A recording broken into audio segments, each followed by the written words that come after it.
അവിടുത്തെ വേർപ്പ് ഉമ്മസരീൻ കുപ്പിയിലേക്കായ കാരണം പറഞ്ഞത് ഇത് സുഗന്ധമാണ് നബിയെ, സുഗന്ധമാണ്. ഒന്ന്. രണ്ടാമത്തെ കാരണമെന്താ? ഉമ്മസുലൈം തങ്ങൾ പറഞ്ഞു, നബിയേ നിറജോ ബറക്കത്തഹോലി സുബിയാനിനാ, നബിയെ ഞങ്ങളെ കുട്ടികൾക്കൊരു രോഗം വരുമ്പോ, ഞങ്ങളെ കുട്ടികൾക്കൊരു പ്രതിസന്ധി ഘട്ടം വരുമ്പോ, ഞങ്ങളെ കുട്ടികൾക്ക് വല്ല പ്രയാസവും വരുമ്പോ, യാ റസൂലല്ലാഹ് ബറക്കത്താണ് നബിയേ, ബറക്കത്താ. എന്ത് ബറക്കത്ത്? വേർപ്പ്. ഞാൻ ചോദിക്കട്ടെ, സലഫികൾ ആരെങ്കിലും അസുഖം ഉണ്ടാകുമ്പോ അവരെ നേതാക്കന്മാരെ വേർപ്പ് കുപ്പിയിലാക്കാറുണ്ടോ? വേർപ്പ് കുപ്പിയിലാക്കൽ ശിർക്കാണെങ്കിൽ മുത്തുനബിയുടെ ഈ വേർപ്പ് കുപ്പിയിലാക്കി ശിർക്കാന്ന് പറയേണ്ടി വരില്ലേ? ഞങ്ങളിത് ചോദിച്ചു പേരാമ്പ്ര സംഭവത്തിൽ ഞങ്ങൾ ചോദിച്ചു. ഞങ്ങളെ ചോദ്യം കേട്ടിട്ട് മുജാഹിദിന്റെ സലഫി പണ്ഡിതൻ അനസ് മൗലവി വേർത്തുകൊണ്ടിരിക്കുന്നുണ്ട്, അനീഫ് മൗലവി വേർത്തുകൊണ്ടിരിക്കുന്നുണ്ട്. ഞങ്ങൾ പറഞ്ഞു, വേർക്കുന്ന അനീഫ് മൗലവിയുടെ വേർപ്പൊന്ന് കുപ്പിയിലാക്കിയിട്ട് തൊട്ടടുത്തുള്ള അനസ് മൗലവി നിങ്ങളൊന്ന് കഴിക്കാൻ തയ്യാറുണ്ടോ? കേൾക്കും നിങ്ങൾ ആ ചോദ്യം. എന്തേ തൊടാതിരുന്നത്? എന്തേ ഉണ്ടാതിരുന്നത്? ഞാൻ ചോദിക്കട്ടെ നസറുദ്ദീൻ റഹ്മാനി അനീഫ് കായിക്കോടിനെ വയർപ്പെടുത്തിട്ട് എന്ന് പറയാൻ ധൈര്യമുണ്ടോ? ഞാൻ ചോദിക്കട്ടെ നസറുദ്ദീൻ റഹ്മാനി അനീഫ് കായിക്കോടിനെ വയർപ്പെടുത്തിട്ട് എന്ന് പറയാൻ ധൈര്യമുണ്ടോ? സാധാരണ കഴിവാണെങ്കിൽ, മനുഷ്യ കഴിവിൽപ്പെട്ടതാണെങ്കിൽ അനീഫ ഞങ്ങൾ ചോദ്യം കേൾക്കുമ്പോൾ വേർക്കുന്നുണ്ട്. ഒന്ന് വാ നസറുദ്ദീൻ റഹ്മാനി, ഒന്ന് കുപ്പിയിലാക്കേ, എന്നിട്ട് മാത്രല്ല ഞങ്ങളെ കുട്ടികൾക്ക് സുഗന്ധമാണ്. അനീഫാനെ ഏർപ്പെടുത്തിട്ട് തേക്കര് ഒന്ന് ചെയ്യ് നിങ്ങളെ, കഴിയോ നിങ്ങൾക്ക്. അതുകൊണ്ടാണ് ഞങ്ങൾ ഹദീസ് തൊടാതിരുന്നത്. ഞങ്ങൾ 4.5 മണിക്കൂറോളം സലഫി നേതാക്കന്മാരെ ഇരുത്തി പൊരിച്ചു ചോദിച്ചു, ധൈര്യമുണ്ടോ നിങ്ങൾക്ക്? പറയാൻ കഴിഞ്ഞില്ല. എങ്ങനെ കഴിയാനാ എന്റെ പ്രിയപ്പെട്ടവരെ? ഇതിന്റെ ഗൗരവം നമ്മൾ മനസ്സിലാക്കണ്ടേ? എത്ര ഗുരുതരമാണിത്. അദൃശ്യമായ ഇതിലൊരു മഹാന്റെ പൊരുത്തം ആഗ്രഹിക്കൽ ശിർക്കാണെന്ന് പറഞ്ഞ സഹാബത്തിനെ കുറിച്ച് കാഫറാന്ന് പറയേണ്ടി വരില്ലേ? ഇനി കഴിഞ്ഞില്ലല്ലോ. ഇത് ജീവിതകാലത്ത് മാത്രമല്ല, പുണ്യനബി വഫാത്തായപ്പോ സുബ്ഹാനല്ലാഹ് മഹദിയായ അസ്മാ റളിയല്ലാഹു അൻഹയുടെ അടുക്കൽ മുത്തുനബിയുടെ ഒരു ജുബ്ബയുണ്ടായിരുന്നു, പുണ്യനബിയുടെ ഒരു ഷർട്ടുണ്ടായിരുന്നു. അത് ആയിഷ റളിയല്ലാഹു അൻഹ കൊടുത്തതാണ്, സനദ് മുത്തസിറായി കിട്ടിയതാണ്. ആ ജുബ്ബ അസ്മാ റളിയല്ലാഹു അൻഹ ആർക്കെങ്കിലും രോഗം വരുമ്പോ സുബ്ഹാനല്ലാഹ് ബക്കറ്റിൽ വെള്ളമെടുക്കുകയാണ്. ആ വെള്ളത്തിലേക്ക് കൊണ്ടുപോയി ഈ ജുബ്ബയതാ മുക്കുകയാ. എന്നിട്ട് ജുബ്ബ മുക്കിയ വെള്ളം കുടിക്കാൻ കൊടുക്കുന്നു. സുബ്ഹാനല്ലാഹ് ആ വെള്ളം കുടിക്കുമ്പോഴേക്ക് രോഗം മാറുകയാണ്. അസ്മാ തങ്ങൾ പറയുകയാണ്, സഹീഹ് മുസ്ലിം ധരിക്കുന്ന ഹദീസിൽ കാണാം, അസ്മാ തങ്ങൾ പറയുന്നു, ഹാദിഹി ജുബ്ബത്തു റസൂലില്ലാഹ്, ഇത് പുണ്യനബിയുടെ ജുബ്ബയാ. അല്ലാഹുവിന്റെ റസൂലിന്റെ കുപ്പായം മുക്കി, അല്ലാഹുവിന്റെ റസൂലിന്റെ ജുബ്ബ മുക്കി, അല്ലാഹുവിന്റെ റസൂലിന്റെ കമീസ മുക്കി വെള്ളം കുടിക്കുമ്പോ എന്റെ പ്രിയപ്പെട്ട ഉമ്മമാരെ, ഉപ്പമാരെ, രോഗം മാറുകയാ.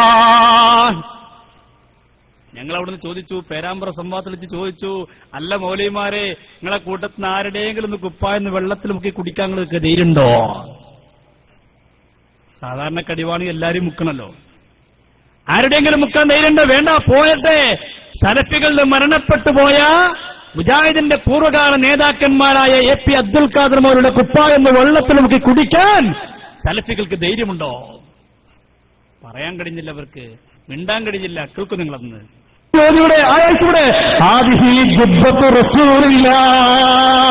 ഞാൻ ചോദിക്കട്ടെ, KM മോനെ മരണപ്പെട്ടു പോയിട്ട്, വക്കം മോനെ മരണപ്പെട്ടു പോയിട്ട്, അതെല്ലാം കഴിഞ്ഞുപോയ ഏതെങ്കിലും മരണപ്പെട്ടു പോയിട്ട്, ഈ അടുത്ത കാലത്ത് മരണപ്പെട്ടു പോയ AP അബ്ദുൽ ഖാദറിന്റെ കുപ്പായം വെള്ളത്തിൽ മുക്കിയിട്ട് കുടിക്കാൻ അനീഫ തയ്യാറുണ്ടോ?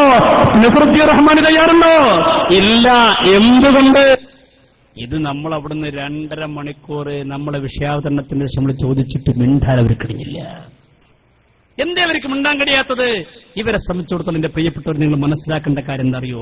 വിശുദ്ധ ഖുർആൻ പഠിച്ചിട്ടില്ല, അവർ ഹദീസ് പഠിച്ചിട്ടില്ല. 4 ഖുർആൻ പരിഭാഷയും വായിച്ചിട്ട് വരും, എന്തെങ്കിലും പറയും. ഇത് നമ്മളല്ല പറയുന്നത്, ഇപ്പൊ അവരെന്നെ പറയാൻ തുടങ്ങി. ഇവരുടെ മുജാഹിദിന്റെ വലിയ നേതാവാണ്, സലഫികളെ വലിയ നേതാവാണ് ഹുസൈൻ സലഫി. ആ സലഫി ഇപ്പൊ പറയാൻ തുടങ്ങി, നാടിനെ പ്രസംഗിക്കാൻ തുടങ്ങി. എന്താ ഇപ്പൊ നമ്മളെ സലഫികളുടെ അവസ്ഥ, മുജാഹിദുകളുടെ അവസ്ഥ എന്താ? അവരെല്ലാം നിഷേധിച്ചുകൊണ്ടിരിക്കുകയാണ്. ആരാ നിഷേധിക്കുന്ന ആൾക്കാർ? മുജാഹിദ് തന്നെ, സലഫികൾ തന്നെ. ഞാൻ ഇടക്കിടക്ക് മുജാഹിദ് എന്ന് പറഞ്ഞാൽ എന്താ പറയുക, ഞങ്ങളുടെ നാട്ടിൽ കേരളത്തിലാകുമ്പോൾ ഇവർ സലഫി എന്ന് പറഞ്ഞാൽ തിരിയില്ല, മുജാഹിദ് എന്ന് പറയണം. ഇവിടെ വരുമ്പോൾ ഇവർ നേരം മാറിയിട്ട് സലഫി എന്ന് പറയും. രണ്ട് സാധനം ഒന്ന് തന്നെയാണ്. മുജാഹിദ് എന്ന് പറഞ്ഞാലും സലഫി എന്നാലും സാധനം തന്നെയാണ്. അപ്പോ ഹുസൈൻ സലഫി പറയാണ് മുജാഹിദുകൾ ഇപ്പൊ ഖുർആൻ നിഷേധിക്കുകയാണ്. കാരണം എന്താ? അവർക്ക് അറിവില്ല, പരിഭാഷ പോലും ശരിക്കും പഠിക്കാത്തവരാണ്, മലയാള പരിഭാഷ പോലും മനസ്സിലാക്കാൻ കഴിയാത്തവരാണ് സലഫികൾ എന്ന് പറയുന്നത്. നമ്മളല്ല, അവർ തന്നെ അവരെ കുറിച്ച് പറയുന്ന അവരുടെ വിവരക്കേടിന്റെ ആഴം മനസ്സിലാക്കാൻ ഏറ്റവും നല്ലതാണ് ഹുസൈൻ സലഫി തന്നെ ഒന്ന് പറയുന്നത്. കേൾക്കും, നിങ്ങൾ പറയട്ടെ.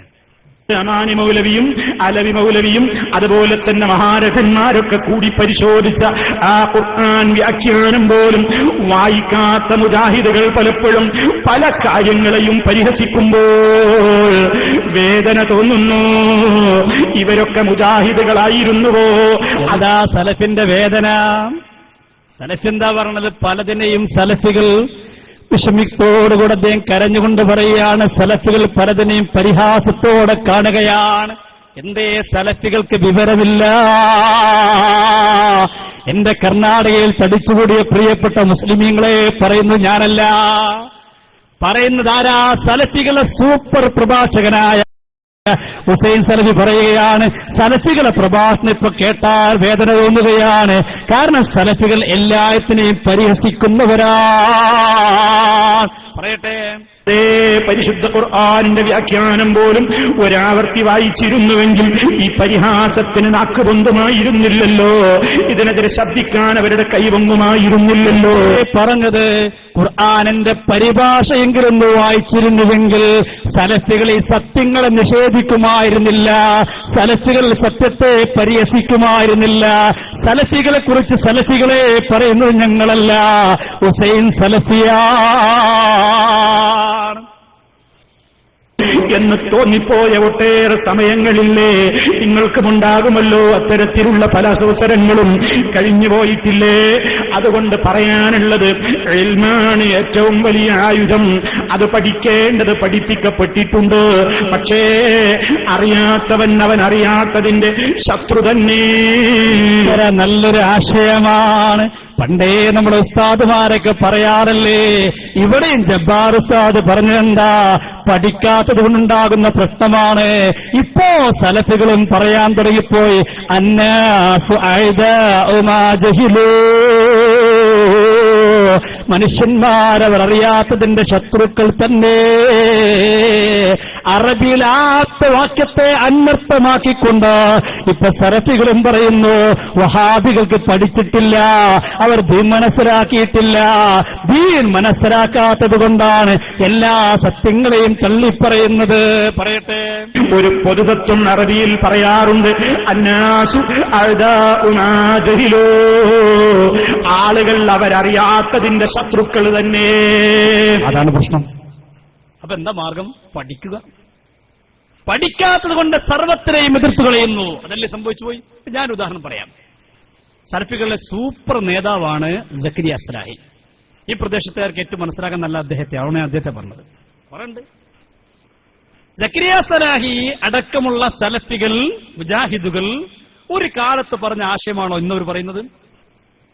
ഇപ്പൊ നോക്കൂ നിങ്ങൾ, 1921 മുതൽ 1998 വരെ സക്കരിയ സലാഹിയും സലഫികളും പ്രസംഗിച്ച എന്താ? അവിടെ അദൃശ്യമായ മാർഗത്തിൽ ഒരു വസ്തുവിന്റെ ഉപദ്രവം പേടിച്ചു കഴിഞ്ഞാൽ ശിർക്കാണ്. ഉദാഹരണം പറഞ്ഞ കണ്ണീർ. ഇവിടെ കണ്ണീർ എന്നല്ല പറയാ, കണ്ണീർ. കണ്ണീർ എന്ന് പറഞ്ഞാൽ ഞാൻ ഒന്നും പറഞ്ഞ, ഒരു കുട്ടി ഇവിടെ കയറി നല്ല പാട്ട് പാടാം. അപ്പൊ സദസ്സിന് ചില ആൾക്കാര് ആ എന്താ കുട്ടറപ്പാട്ട് കഴിഞ്ഞു. ചില ആളുകളെ നാവ് അങ്ങനെയാണ്. അല്ലാഹു റസൂൽ പറഞ്ഞല്ലേ, അൽ ഐൻ ഹഖൻ, കണ്ണീർ ഹഖാണ്. പക്ഷേ സലഫികൾ അങ്ങനെ ആലോചിച്ചു, പടച്ചോര് അതെങ്ങനെ കണ്ണീറുണ്ടോ? ഉണ്ടാവൂല. എന്തേ? കണ്ണേറെ നമ്മൾ കാണുന്നില്ലല്ലോ. ഒരു കുട്ടി പാട്ട് പാടുമ്പോൾ ഒരാൾ കല്ലെടുത്ത് തന്നെ കാണും, കണ്ണീർ കാണുമോ? സദസ്സിന് ഒരാളിങ്ങനെ പതുക്കെ പറഞ്ഞാൽ മതി, ആരും കേൾക്കണ്ട, എന്നാൽ ആ കുട്ടറ കഴിഞ്ഞു. കണ്ണീറിന് ശക്തിയുള്ള ആളുകളാണെങ്കിൽ. ഇപ്പൊ നല്ലൊരു മാവിൽ മൂച്ചിയിൽ മാങ്ങ ഉണ്ടായി, നന്നായിട്ട് മാങ്ങ ഇങ്ങനെ നിൽക്കുന്നുണ്ട്. അപ്പൊ ഒരാൾ ചെന്നിട്ട് ഹാവ് എന്താ മാങ്ങ, ദേ കിടക്കുന്നു, ഒന്ന് അപ്പുറത്തൊന്ന് ഇപ്പുറത്തൊന്ന് കൊണ്ടേയിരിക്കും. പക്ഷെ സലഫികൾക്ക് ഇത് ആദ്യം ഉൾക്കൊള്ളാൻ കഴിഞ്ഞിരുന്നില്ല. അവർ നിഷേധിച്ചു, പൂർണ്ണമായി നിഷേധിച്ചു. അവർ പറഞ്ഞു അങ്ങനെ ഉണ്ടാവില്ലായിരുന്നു. സക്കരിയ സലാഹി 98 പ്രസംഗിച്ച ഒരു പ്രസംഗമുണ്ട്. അദ്ദേഹത്തിനൊക്കെ കളിയാക്കി, കണ്ണേർ സിഹറ കളിയായിക്കൊണ്ട് അന്ന് പ്രസംഗിച്ചൊരു ഓഡിയോ ശബ്ദമാണ്. അദ്ദേഹം പറഞ്ഞത് നമ്മളെ കളിയാക്കാണ്, അങ്ങനെ ഉണ്ടാവില്ല എന്ന് പറഞ്ഞിട്ട് കളിയാക്കുന്ന ഒരു പ്രസംഗം നിങ്ങൾ നമ്മളെ വീട്ടിന്റെ പരപ്പുറത്ത് ഒരു 5-6 കുമ്പളങ്ങ അല്ലെങ്കിൽ 5-6 വെള്ളരി അല്ല 5-6 മത്തൻ നിൽക്കുന്നത് കണ്ടു. അങ്ങനെ ഒരു ആമോട്ടിയാക്കയിൽ എങ്ങനെയാണ് പോകുമ്പോ എന്താ സൈനവാ എന്റെ കുമ്പളങ്ങയൊക്കെ ഉഷാറായിട്ടുണ്ടല്ലോ എന്ന് ആമോട്ടിയാക്ക വെറുതെ പോയി. കുറച്ച് കഴിഞ്ഞപ്പോ 1 വീണ് 2 വീണ് ആകെ മത്തം മുഴുവൻ പോയി. ആ മനുഷ്യന്റെ ഒരു നാവ് എന്നിട്ട് പിന്നെ നാട്ടിലാകെ പാട്ടായി ആമോട്ടിയാക്ക ഏതെങ്കിലും വരുന്നുണ്ടെങ്കിൽ നോക്കിക്കോളുണ്ട്. അതാണ് എന്തെങ്കിലുമൊക്കെ ഉണ്ടായാൽ നമ്മളെ ആളുകൾ അപ്പ എന്തെങ്കിലുമൊക്കെ ഇട്ട് മറച്ചു വെക്കും. എന്തെങ്കിലും ഒരു മത്തനുണ്ടായാൽ അതിന്റെ മുകളിൽ പട്ടയും പാളയൊക്കെ കൊണ്ടുവന്ന് വെക്കും. എന്തിനാണ്? കണ്ടാ വല്ലോനും പറഞ്ഞളയും.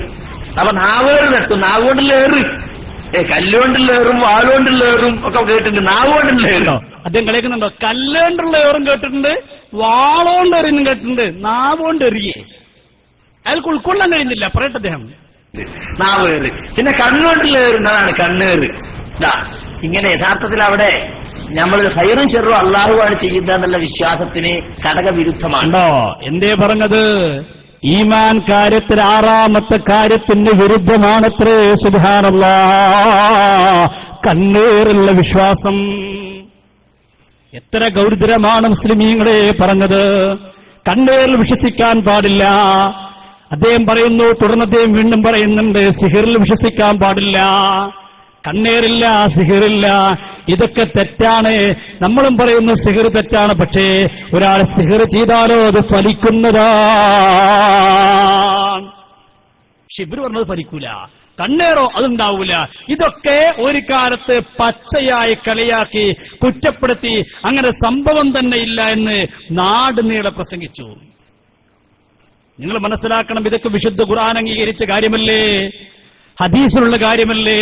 അഷ്റഫുൽ വറാ നബി മുഹമ്മദ് റസൂലുള്ളാഹി സല്ലല്ലാഹു അലൈഹി വസല്ലമ തങ്ങൾ പറഞ്ഞില്ലേ, അൽ ഐനു ഹഖുൻ, കണ്ണേർ ഹഖാൻ, വലൗ കാന ശൈഉൻ സബഖൽ ഖദർ ലസബഖതുൽ ഐൻ. അല്ലാഹുവിന്റെ തീരുമാനത്തെ അത് മാറ്റിമറിക്കാൻ, അല്ലാഹുവിന്റെ ഖദറിനെ പോലും മറിക്കാൻ കഴിവുള്ളൊരു വസ്തു ലോകത്തുണ്ടെങ്കിൽ അത് കണ്ണേറാണെന്ന് പുണ്യനബി സല്ലല്ലാഹു അലൈഹി വസല്ലമ തങ്ങൾ പറയുകയാണ്. കണ്ണേറുണ്ട്, ഒരു തർക്കമില്ല. സിഹിറുണ്ട്, ഒരു തർക്കമില്ല. ഇയാൾ പറഞ്ഞതോ കണ്ണേറില്ല, സിഹിറില്ല. ഇന്ന് അതേ വ്യക്തി 98 കഴിഞ്ഞപ്പോ പിന്നൊക്കെ ഒന്ന് പ്രസംഗിക്കണം. എന്താ, ഞാൻ പണ്ടങ്ങനെ പ്രസംഗിച്ചിട്ടുണ്ട്, സിഹിർ ഫലിക്കൂല,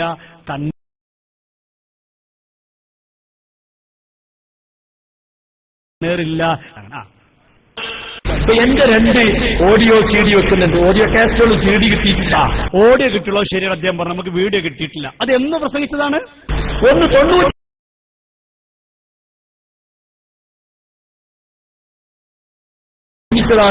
ഈ സുല്ലമിയുടെ ശിഷ്യനായി വളർന്നു വന്ന ഞാൻ അദ്ദേഹത്തെ കലാകഥനെതിരാണെന്നൊക്കെ പറഞ്ഞ് ഞാൻ പ്രസംഗിച്ചിട്ടുണ്ട്. പൊട്ടത്തരം കഴിഞ്ഞ 21 മുതൽ 1998 വരെ സലഫികൾ പറഞ്ഞ ആശയത്തെക്കുറിച്ച് സലഫിസം എന്ത്, ഇന്നൊന്ന് നാളെ വേറൊന്ന്, മറ്റൊന്ന് ഇത് രണ്ടുമല്ലാത്ത മറ്റൊന്ന്. ഇതാണ് സലഫിസത്തിന്റെ ആശയം. എന്താ അദ്ദേഹം പറഞ്ഞത്? പൊട്ടത്തരം ഞാൻ പറഞ്ഞത്. ഞാൻ ചോദിക്കട്ടെ, 1990 മരിച്ചുപോയ സലഫികളുടെ അവസ്ഥ എന്താ? പൊട്ടന്മാരായി മരിച്ചു അല്ലേ? 98 തിരുത്തുന്നത്. എന്താ അദ്ദേഹം തിരുത്താൻ കാരണം? അദ്ദേഹം പറഞ്ഞു, പിന്നെ ഞാൻ പഠിച്ചത് കേട്ടോളൂ. പിന്നീട് എനിക്ക് മനസ്സിലായി, ഹദീസുകൾ പഠിച്ചു, ഷെയ്ഖ് മുഹമ്മദ് നാസിറുദ്ദീൻ അൽബാനിയെ കുറിച്ച് പഠിച്ചു, അതുപോലെ അറബ് ലോകവുമായി ബന്ധപ്പെട്ട് ധാരാളം ഗ്രന്ഥങ്ങൾ ശേഖരിച്ചു. അങ്ങനെ അൽഹംദുലില്ലാഹ് നമുക്ക് മനസ്സിലായി അഹ്ലുസുന്നത്തിന്റെ മാർഗം ഏതാണ്, സലഫിയ്യത്ത് എന്താണ്. അപ്പൊ ഞാനൊക്കെ തിരുത്തി. കണ്ടോ, അങ്ങനെ അൽഹംദുലില്ലാഹ്. എങ്ങനെ അൽഹംദുലില്ലാഹ്? പിന്നെ പഠിച്ചു, പിന്നെയാണ് സുന്നത്തമായത് പഠിച്ചത്. അപ്പൊ എനിക്ക് മനസ്സിലായി, അപ്പൊ ഞാൻ തിരുത്തി. അൽഹംദുലില്ലാഹ്. ഞാൻ ചോദിക്കട്ടെ, നിങ്ങൾ തിരുത്താൻ തയ്യാറുണ്ടോ? കണ്ണേർ എത്രത്തോളം ഫലിക്കുമെന്നോ കേട്ടോ. ഇവരുടെ നേതാവായ ഇബ്നു ഖയ്യിം അൽ ജൗസിയ, ഇവർ വലിയ നേതാവായിട്ട് അംഗീകരിക്കുന്ന ആളല്ലേ. അദ്ദേഹത്തിന്റെ കിതാബിൽ പറയുന്നു കണ്ണേറിന്റെ സംഭവങ്ങളെ കുറിച്ച്. അദ്ദേഹം പറയുന്നു കണ്ണീർ നിഷേധിക്കലാരാ? അത് വിഡ്ഢികളാണ്, വിവരമില്ലാത്തവർ മാത്രമേ കണ്ണീർ നിഷേധിക്കുകയുള്ളൂ. എന്നിട്ട് അദ്ദേഹം പറയുന്നു കണ്ണീറുണ്ടായാൽ എന്താ ചെയ്യേണ്ടത്? അദ്ദേഹം പറയുന്നു ലബസൻ യക്തുബുൽ ഖുർആൻ. കണ്ണീരുണ്ടായാൽ ചെയ്യേണ്ട എന്താ? ഒരു പാത്രം എടുക്കുക, പ്ലേറ്റ് എടുക്കുക, പിഞ്ഞാണം എടുക്കുക, അതിൽ വിശുദ്ധ ഖുർആൻ എഴുതുക, എന്നിട്ടത് കഴുകുക, എന്നിട്ട് രോഗിയെ കുടിപ്പിക്കുക. ഇങ്ങനെ ചെയ്താൽ കണ്ണീർ മാറുന്നതാണ്.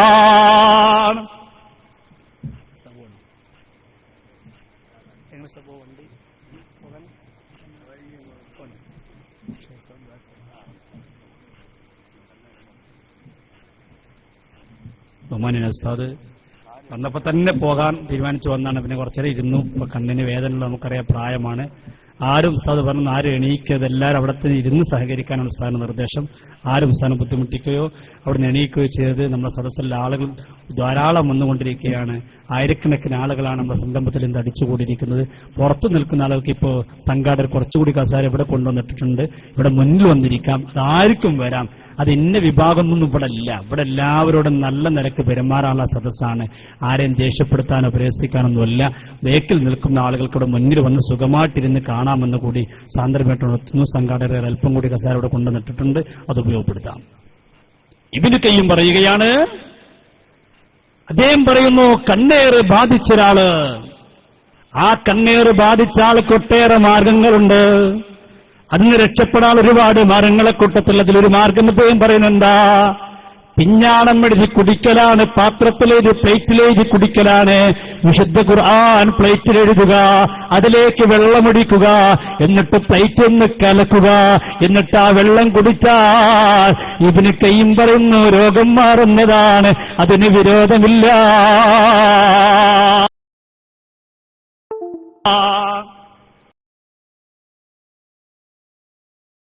ഇബ്നു ഖയ്യിം നിഷേധിക്കുന്ന ആളുകളുണ്ടായിരുന്നു.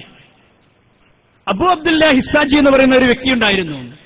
അന്നഹു കാന ഫീ ബഅദി അസ്ഫാരിഹി ലിൽ ഹജ്ജ്.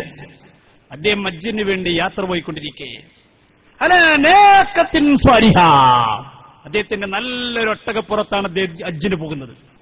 അവ കൂടെ ആ കൂട്ടത്തിൽ വകാന ഫി റഫ്ഖത്തി റജുലുൻ ഐൻ, ആ കൂട്ടത്തിൽ ഒരു കണ്ണേറിന്റെ ഒരാളുണ്ടായിരുന്നു. കല്ലമാ നളറ ഇലാ ഷൈഇൻ ഇല്ലാ അച്ലഫ. അയാളെ പ്രത്യേകം എന്താ? അയാൾ എന്തിനേക്കും നേരെ നോക്കിയാൽ ആ സാധനം നശിക്കും. നല്ല ഒട്ടകാണ്, നല്ല ഒട്ടകം, ദേ കിടക്കുന്ന ഒട്ടകം, അങ്ങനെ സ്വഭാവക്കാരനാണ്. അപ്പൊ ആളുകൾ വന്നിട്ട് അബ്ദുല്ലാനോട് പറഞ്ഞു, ഈ കണ്ണീർ ഉൾക്കൊള്ളാത്ത വിശ്വസിക്കാത്ത ആളോട് പറഞ്ഞു, ആ കണ്ണേറുകാരൻ കാണണ്ട, അദ്ദേഹം കണ്ട നിന്റെ ഒട്ടകം നഷ്ടപ്പെടും, നശിച്ചു പോകും. ഉടൻ തന്നെ ഇദ്ദേഹം പറയുകയാണ്, ഇയാളൊരു സലഫി ആശയക്കാരനെ പോലെയായിരുന്നു. അദ്ദേഹം പറഞ്ഞു, ലൈസ ലഹു ഇലാ നാഖതി സബീൽ ഇല്ല ഇല്ലാ, എന്റെ ഒട്ടകത്തെ നശിപ്പിക്കാൻ ഒരു കണ്ണേറുകാരനും കഴിയില്ല. സുബ്ഹാനല്ലാഹ്, ഒട്ടകത്തെ നിർത്തിട്ട് അദ്ദേഹം പോകുകയാണ്. ആരോ പോയിട്ട് കണ്ണേറ് ഫലിപ്പിക്കുന്ന വ്യക്തിയെടുക്കൽ പോയി സംഘവിഷയം പറഞ്ഞു. അദ്ദേഹം വരികയാണ്. അദ്ദേഹം ഒട്ടകത്തിലേക്കൊന്ന് നോക്കി,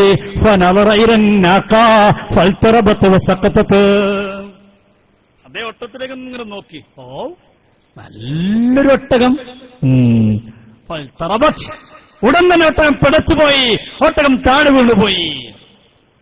ഒട്ടകത്തിന്റെ ഉടമസ്ഥൻ കണ്ണേറ് നിഷേധിക്കുന്ന വ്യക്തി വന്ന് നോക്കുമ്പോ ആളുകൾ പറഞ്ഞുപോയി, സഹോദര അബ്ദുല്ലാ, നിന്റെ ഒട്ടകമതാ അന്നൽ ആയിന ഖദ് ആനഹാ, നിന്റെ ഒട്ടകത്തെ കണ്ണേറുകാരനൊന്ന് നോക്കിപ്പോയി, ഒട്ടകം വീണുപോയി. വഹിയക്കമാത്തറാ, കണ്ടില്ലേ, നിന്റെ എത്ര നല്ല ഒട്ടകമായിരുന്നു, ആരുടെ മുന്നിലും കാണിച്ചു കൊടുക്കാൻ കഴിവുള്ള ഒട്ടകമല്ലേ, ആ ഒട്ടകമതാ വീണ് കിടക്കുന്നു, രക്ഷയില്ല മോനെ, രക്ഷയില്ല. فقال دلوني عليه فدل وقف عليه وقال بسم الله عبس حابس وهجر يابس وشهاب قابس. പിന്നെ അദ്ദേഹം കണ്ണേറിന് രക്ഷപ്പെടാനുള്ള ദിക്ർ ചൊല്ലി, അങ്ങനെയാണ് കണ്ണേറിന് രക്ഷപ്പെടുന്നത്. ഇപ്പതാ അൽഹംദുലില്ലാ സലഫികളും പറയാൻ തുടങ്ങി കണ്ണേറുണ്ട്. കണ്ണേറിന് നിഷേധിക്കുന്നവരൊക്കെ വിഡ്ഢികളാണ്, വിവരമില്ലാത്തവരാണ്. ഞാൻ പറയണ്ട, അത് പറയാൻ നല്ലത് ഹുസൈൻ സലഫിയ. സലഫി പറയാണ് ആര്? ഇന്നലകളിൽ കണ്ണേറിനെ എതിർത്ത ആളുകൾ ഇപ്പോൾ പറയുന്നു കണ്ണേറുണ്ട്. കണ്ണേർ നിഷേധിക്കുന്നവർ വിവരമില്ലാത്തവരാണ് പറയുന്നത്. കേൾക്കും നിങ്ങൾ? അതേ മഹാനായ അമാനി മൗലവിയതാ ഇതിനെയൊക്കെ നിഷേധിക്കുന്ന ആളുകളെ കുറിച്ച് ഇബ്നുൽ ഖയ്യിം റഹിമഹുള്ളയുടെ ഒരു വാചകം എടുത്തുദ്ധരിച്ചുകൊണ്ട് പറഞ്ഞത് എത്ര സത്യം. ഇതിനെ നിഷേധിക്കുന്ന ആളുകളെ, ഇതൊക്കെ മൗഢ്യമാണെന്ന് പറയുന്നവരെ, ഇതൊക്കെ എതിർക്കുന്ന ഹദീസ് നിഷേധികളെ, ഒന്നാലോചിക്കും. മൗലവി എന്താ പറയുന്നത്? ബുദ്ധി കൊണ്ടും അറിവുകൊണ്ടും വളരെയൊന്നും അനുഗ്രഹിക്കപ്പെട്ടിട്ടില്ലാത്ത ചില ആളുകൾ കണ്ണേറ് നിഷേധിക്കുന്നുണ്ട്. കണ്ണേറ് നിഷേധിക്കുന്നവർക്ക് മൗലവി കൊടുത്ത ക്വാളിഫിക്കേഷൻ എന്തൊക്കെയാ? ബുദ്ധിയില്ല. ഒന്ന്, കണ്ണേർ നിഷേധിക്കുന്ന സലഫികൾക്ക് ബുദ്ധിയില്ല. അറിവുമില്ല. രണ്ട്, അറിവുമില്ല. ആരാ പറയുന്നത്? നമ്മളല്ല. ഇന്നരകളിൽ ഇതിനൊക്കെ പച്ചയായി എതിർത്ത ആളുകൾ ഇന്നവര് പരസ്പരം പറയുന്നു കണ്ണേർ എതിർക്കുന്നവർക്ക് ബുദ്ധിയില്ലാത്തവരാണ്, അറിവില്ലാത്തവരാണ്. പറയട്ടെ, വെറും ഊഹാപോഹമാണെന്നാണ് അവര് പറയുന്നത്. അവര് പറയുന്നതൊക്കെ ഊഹാപോഹമാണെന്നാണ്. ഇനി കേട്ടോ, ബുദ്ധിയും അനുഭവജ്ഞാനവും മതപരമായ അറിവും കുറഞ്ഞ മൂഢന്മാരും. ആരാണ് നിഷേധിക്കുന്നത്? ബുദ്ധിയും അനുഭവജ്ഞാനവും മതപരമായ അറിവും കുറഞ്ഞ മൂഢന്മാരും മൂഢധാരണകളുടെ കട്ടിയേറിയ മറക്കകത്ത് കഴിയുന്നവരും അതേസമയം തൊലിക്കട്ടി കൂടിയവരുമാണവർ. ആരാ പറഞ്ഞത്? അമാനി മൗലവി. ഇതിനൊക്കെ നിഷേധിക്കുന്നവർക്ക് തൊലിക്കട്ടി, ഭയങ്കര തൊലിക്കട്ടി വേണമോ? ഒന്ന് അളന്നു നോക്കണം സലഫികളെ തൊലിക്കട്ടി. നമ്മൾ പറയണല്ലോ. എന്തേ പറഞ്ഞ് കണ്ണേറ് ഇല്ലെന്ന് പറയുന്ന ആളുകളുടെ തൊലിക്കട്ടി അപാരമാണ്. ഇത് പണ്ടേ നമ്മൾ പറഞ്ഞു. പക്ഷേ നമ്മൾ ഇങ്ങനെയൊന്നും പറഞ്ഞില്ല, മാന്യമായി പറഞ്ഞു കൂട്ടരെ. ഇതൊക്കെ ഹദീസിലുള്ളതാണ്, വിശുദ്ധമായ പുണ്യനബി പഠിപ്പിച്ചതാണ്, സഹാബത്ത് പഠിപ്പിച്ചതാണ്, താബിയങ്ങൾ പഠിപ്പിച്ചതാണ്, സാത്വികരായ പൂർവികരായ നല്ലവരായ ആളുകൾ പഠിപ്പിച്ചതാണ്. അന്ന് നമ്മൾ പറഞ്ഞപ്പോൾ ഉൾക്കൊള്ളാൻ കഴിഞ്ഞില്ല. ഇപ്പൊ അൽഹംദുലില്ലാഹ് സലഫികളും നമ്മൾ പറഞ്ഞതിനേക്കാൾ ഏറെ പറയുന്നു എന്ന് മാത്രമല്ല, ഇപ്പോ ഹുസൈൻ സലഫി തന്നെ പറയുകയാണ്, കണ്ണേർന്ന് രക്ഷപ്പെടാൻ ദിക്റുകൾ ചൊല്ലിയേ പറ്റൂ, മന്ത്രങ്ങൾ ചൊല്ലിയേ പറ്റൂ. ഏതാ ദിക്റെന്നറിയുമോ? നിങ്ങൾ പട്ടിക്കാട് ജാമിയാനൂർ അറബി കോളേജിന്റെ സമ്മേളനത്തിൽ പങ്കെടുത്തിട്ടില്ലേ? ചെറുശ്ശേരി ഉസ്താദിന്റെ പ്രസംഗം കേട്ടിട്ടില്ലേ? ഉസ്താദ് എപ്പോൾ പ്രസംഗം തുടങ്ങുമ്പോൾ ചൊല്ലുന്നൊരു ദിക്റ് കേട്ടിട്ടില്ലേ? അവൻ കൊല്ലി അയിനില്ല. അന്ന് ഉസ്താദ് ചൊല്ലുമ്പോ കളിയാക്കിയ ആളുകൾ, സുന്നികളൊക്കെ പുരോഹിതന്മാരെന്ന് പറഞ്ഞ ആളുകൾ, സുന്നികളൊക്കെ യാഥാസ്ഥികരെന്ന് വിളിച്ച ആളുകൾ, ഇപ്പൊ അൽഹംദുലില്ലാഹ് അവരും പറയുന്നു കണ്ണേറിന് രക്ഷപ്പെടാൻ ഈ ദിക്റുകൾ ചൊല്ലേണ്ടതാണ്. പറയട്ടെ,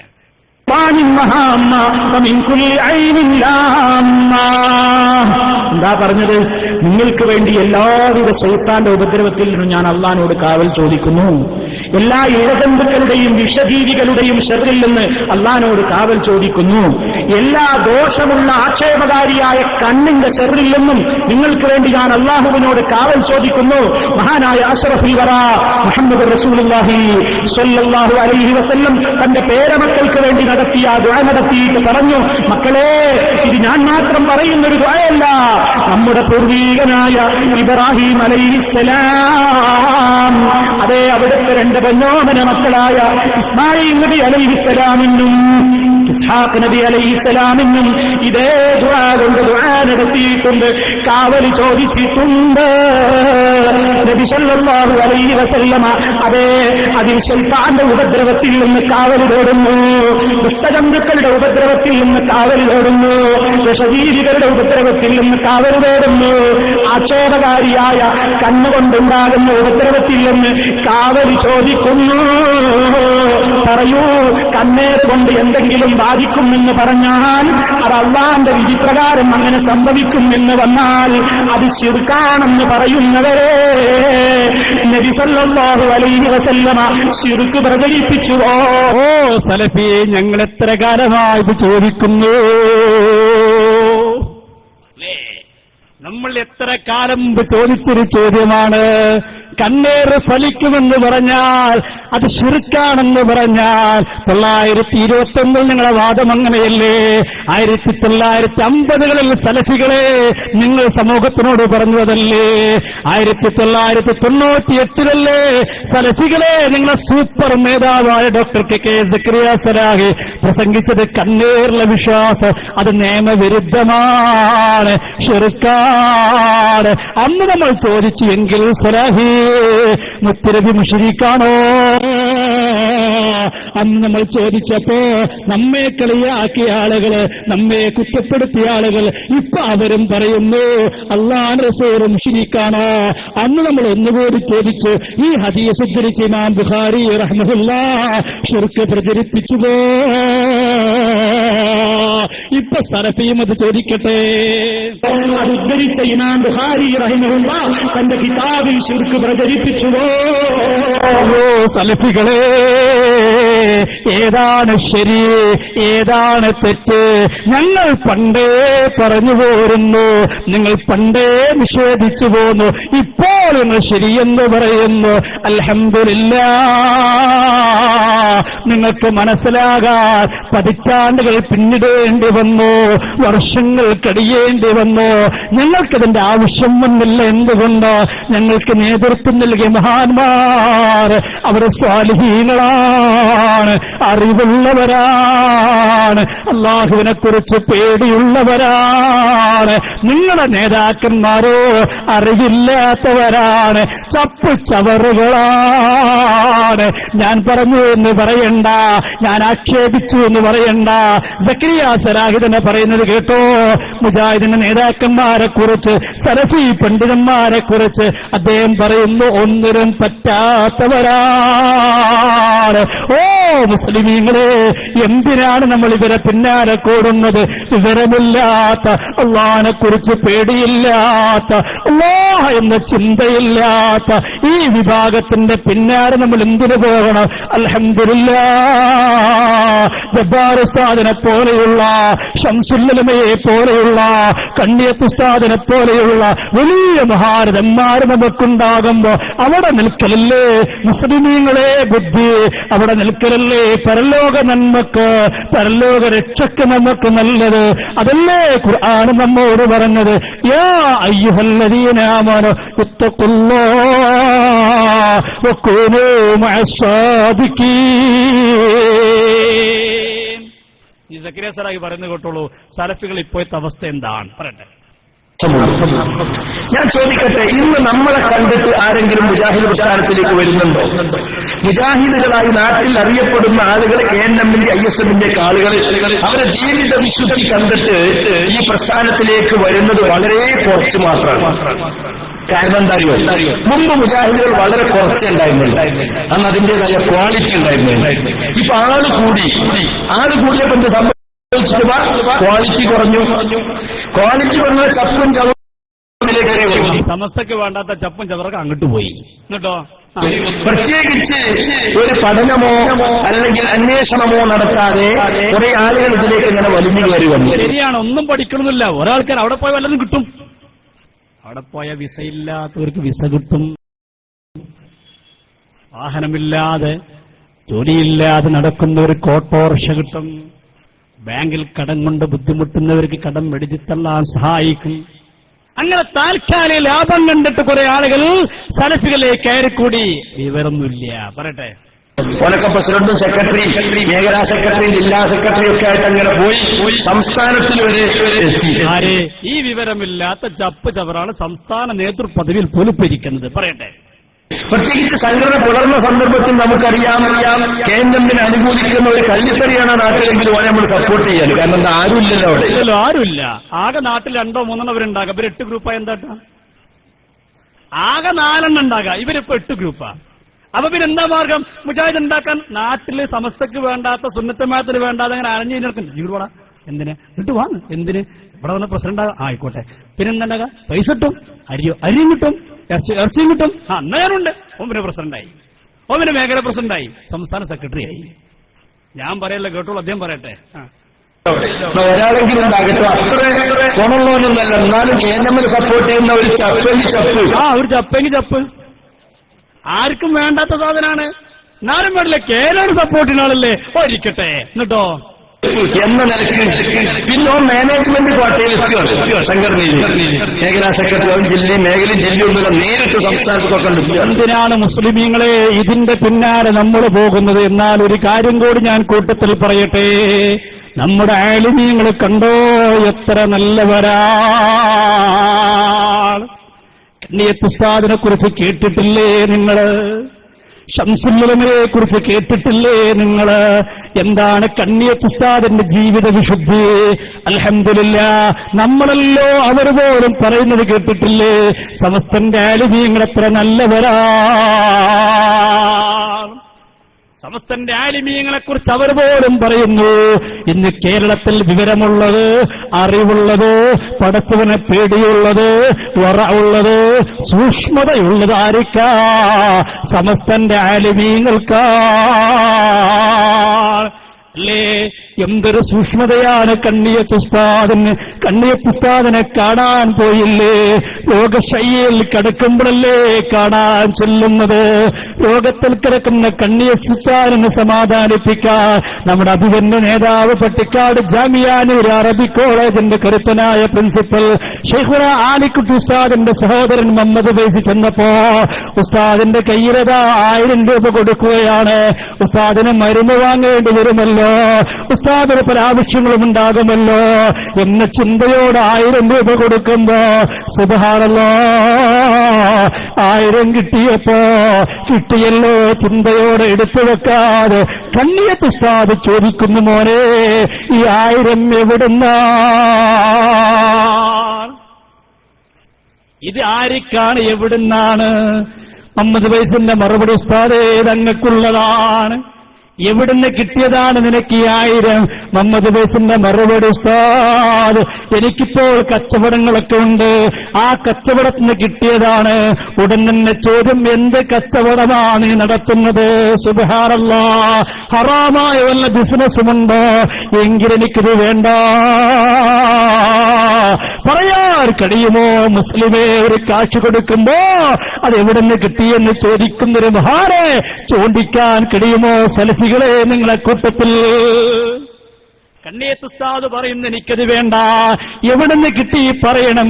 മുഹമ്മദ് ഫൈസി പറഞ്ഞു കൊടുക്കുന്നു, ഉസ്താദ് ഗൾഫിലെ കടയാണ്, എനിക്ക് ടെക്സ്റ്റൈൽസ് ഉണ്ട് ഉസ്താദേ, അതിന് കിട്ടുന്ന ലാഭവിഹിതത്തിൽ നിന്നാണ്, അതങ്ങക്ക് ഞാൻ പൊരുത്തപ്പെട്ട് തന്നതാ. ഉടൻ തന്നെ അടുത്ത ചോദ്യം വരുന്നു, ഇത് ഞാൻ എന്തിനാണ് ഉപയോഗിക്കേണ്ടത്? സുബ്ഹാനല്ലാഹ്, ഇന്ന് കിട്ടിയത് പലതിനും ഉപയോഗിക്കുന്ന ഒരു കാലഘട്ടമാണല്ലോ. പലതിന്റെയും പേര് പറഞ്ഞ് തിരിച്ചിട്ട് വേറെ ചിലതിന് ഉപയോഗിക്കുന്ന കാലഘട്ടമാണല്ലോ. മഅദല്ലാഹ്, അല്ലാഹുവേ ഞങ്ങളെ രക്ഷിക്കണേ അല്ലാ, കാത്തു രക്ഷിക്കണേ അല്ലാ. കണ്ണിയത്ത് ഉസ്താദ് ചോദിക്കുന്നു, എന്തിനുള്ളതാണ്? ഉടൻ തന്നെ പറയുന്നു, ഉസ്താദ് രോഗത്തിലാണല്ലോ, രോഗത്തിലാകുമ്പോ മരുന്ന് വാങ്ങാനാണ്. ഉടൻ തന്നെ കണ്ണിയത്ത് ഉസ്താദ് മക്കളെ വിളിച്ചിട്ട് പറയുന്നു, ഈ 1000 രൂപ മരുന്ന് വാങ്ങാൻ മാത്രമേ ഉപയോഗിക്കാവൂ. പറയാൻ കഴിയോ? അങ്ങനെ ഒരാളെ ചൂണ്ടിക്കാണിക്കാൻ സലഫികൾക്ക് കഴിയുമോ? അതുകൊണ്ട് തന്നെ സലഫി പണ്ഡിതൻ പറയുന്നു, കേരളത്തിൽ പടച്ചോനെ കുറിച്ച് പേടിയുള്ള, വറഉള്ള, സൂക്ഷ്മതയുള്ള ആലിമീങ്ങളുള്ളത് സമസ്തയിലാണ്. കേട്ടോ, നമ്മൾ പണ്ഡിതന്മാരായ ആളുകൾ,